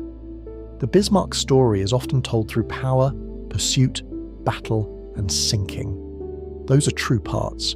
But tonight, the untold story is the quieter underside. The ship as a workplace, the ship as a home for a short time, the crew as individuals inside a vast machine, the weather, the waiting, the damaged bow, the fuel, the separated Prince Eugen, the lost contact, the Catalina sighting, the mistaken attack on Sheffield, the slow swordfish aircraft, the torpedo that did not destroy the ship immediately, but took away its steering. The last night of attempts and fatigue, the final morning when power remained but escape did not. And after all of it, the sea. Always the sea. The sea beneath the shipyard river in the beginning, the sea of trials, the Baltic Grey, the Norwegian fjord, the Denmark Strait, the Atlantic pursuit, the evening of the swordfish, the last night, the final morning, the sea that carried the Bismarck into legend and then took it below. For a long time after 1941, the Bismarck remained not only a historical fact, but an image in the imagination. A great battleship, a short career, a dramatic victory, a relentless hunt, a crippled rudder, a final battle, a wreck deep below the surface. The wreck of Bismarck would later be found on the ocean floor, lying in deep water, far beneath the movement of waves and weather. Down there is no gunfire, no signal lamp, no bridge watch, no smoke, no engines, only darkness, pressure, cold water, and the slow silence of the deep ocean. The ship that once shook with machinery became still. The corridors that once held footsteps became empty. The compartments that once smelled of oil, wool, paint, coffee, and human life became part of the deep sea. The name remained above in history. The steel remained below in darkness. There is something deeply quiet about wrecks. They are the end of noise. They become places where human ambition rests without movement. The Bismarck on the seabed is no longer pursuing, no longer hunted, no longer firing, no longer turning helplessly in the Atlantic. It is still. The sea has made it part of a slower world, a world of sediment, currents, darkness, marine life. Time measured not in watches or signals, but in years, in decades, in the patient settling of the ocean. For a sleep story, this image can be held gently, not as horror, as stillness. The great ship quiet at last, the Atlantic above it moving in endless layers, storms passing far above, sunlight touching only the upper sea, ships crossing the surface without feeling the wreck below, the old story becoming part of the deep. Back above the surface, history continues to interpret the Bismarck. Naval historians discuss decisions, tactics, design, command, intelligence, and chance. They ask what might have happened if the rudders had not jammed, what might have happened if the ship had reached France, what might have happened if different choices had been made after the Denmark Strait. History is full of such questions. They matter. They help us understand. But at the end of a sleep story, we let the questions loosen. We do not need to solve every naval debate tonight. We do not need to rank ships.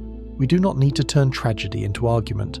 We can simply remember the path, built in Hamburg, commissioned in 1940, sent out in May 1941 with Prince Eugen, seen in northern waters, tracked through the Denmark Strait, engaged by Hood and Prince of Wales, responsible for the loss of Hood, damaged by Prince of Wales, forced away from its original raiding mission, separated from Prince Eugen, hunted across the Atlantic, lost for a time, found again by air search, attacked by swordfish from Ark Royal, crippled by a torpedo that jammed its rudders, surrounded by the narrowing night, engaged in the final morning, sunk on May 27th, 1941. A short voyage, a long memory. If you are still awake, you can let the facts become softer now. Let them become images. A shipyard river under a pale sky, a steel hull taking shape, work lamps inside unfinished compartments, grey Baltic water, a sailor learning the route to his bunk, a chart under a lamp, Prince Eugen moving nearby in cold northern seas, mist in a Norwegian fjord, the Denmark Strait at dawn. Hood remembered in silence, Bismarck damaged and turning toward France, the long Atlantic hunt, a Catalina searching over grey water, swordfish rising from Ark Royal's deck into evening, a torpedo track in cold sea, a damaged rudder, a chart line that could no longer be followed, the last night, the final morning, the Atlantic closing over steel, and then, far below, stillness. The story has moved through great events, but it can end in quiet. Because all stories of war, if told with enough care, eventually ask for quiet, for remembrance, for distance, for the recognition that behind every ship's name were people. People who woke, worked, waited, feared, hoped, ate, slept, wrote, listened, and moved through the routines of their time. The Bismarck was a battleship, a machine of war, a symbol, a target, a legend. But it was also a place where men lived briefly inside steel, and the sea held that place for 9 days of final voyage, then took it into history. Let the last image be calm, not the battle, not the fire, not the chase, but the Atlantic after. Grey water under a widening sky, the ships gone from the immediate scene, the smoke dispersed, the waves moving as they always moved, the wind passing over the surface, clouds shifting slowly, a cold morning becoming day, the ocean keeping its own counsel.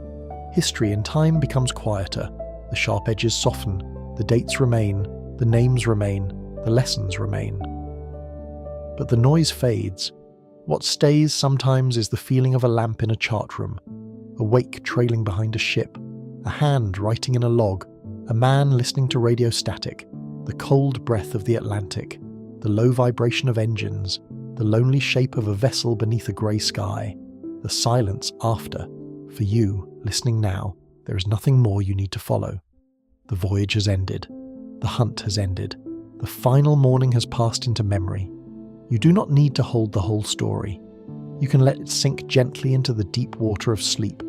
Let the shipyard fade, let the harbour fade, let the fjord fade, let the Denmark Strait fade, let the pursuit fade, let the final night fade, let even the name become soft at the edges. Bismarck, a word in history, a shape in the deep. A story carried tonight not with noise but with quiet. The ocean is dark now. Far above the wreck, waves move under moonlight. No searchlights, no smoke, no orders, only water, only distance, only the slow, endless breathing of the sea. Imagine that sea now, not threatening, not cold to you, only wide, dark and calm. A deep Atlantic night with soft clouds overhead and a low wind moving across the surface. The waves rise and fall, rise and fall, rise and fall, a rhythm older than ships, older than war, older than memory. The story rests there. Below the waves, history is still. Above the waves, the night is quiet. And you, here, do not need to do anything. You do not need to decide. You do not need to remember each detail. You do not need to stay awake for the ending because the ending has already arrived gently. The ship has become still. The sea has become dark. The lamps have gone low. The men of every ship have passed into memory. The maps are folded. The radio is silent. The watch is over. Let your shoulders soften again. Let your hands rest. Let your breathing move naturally, easily, like a tide coming in and going out beneath a quiet sky. In, out, like waves, like wind, like the slow passing of time. The Bismarck story is finished for tonight, not forgotten, only placed carefully down, like a folded letter, like a chart closed after a long watch, like a lamp turned low in a quiet room. The Atlantic holds the silence. The darkness holds the Atlantic, and sleep can hold you now. Nothing sudden, nothing sharp. Only the deep water of night, only the soft fading of history into memory, only the calm sea, only the final quiet after a long voyage. Rest now. The story is over, the sea is still moving, and the night is safe enough to let go.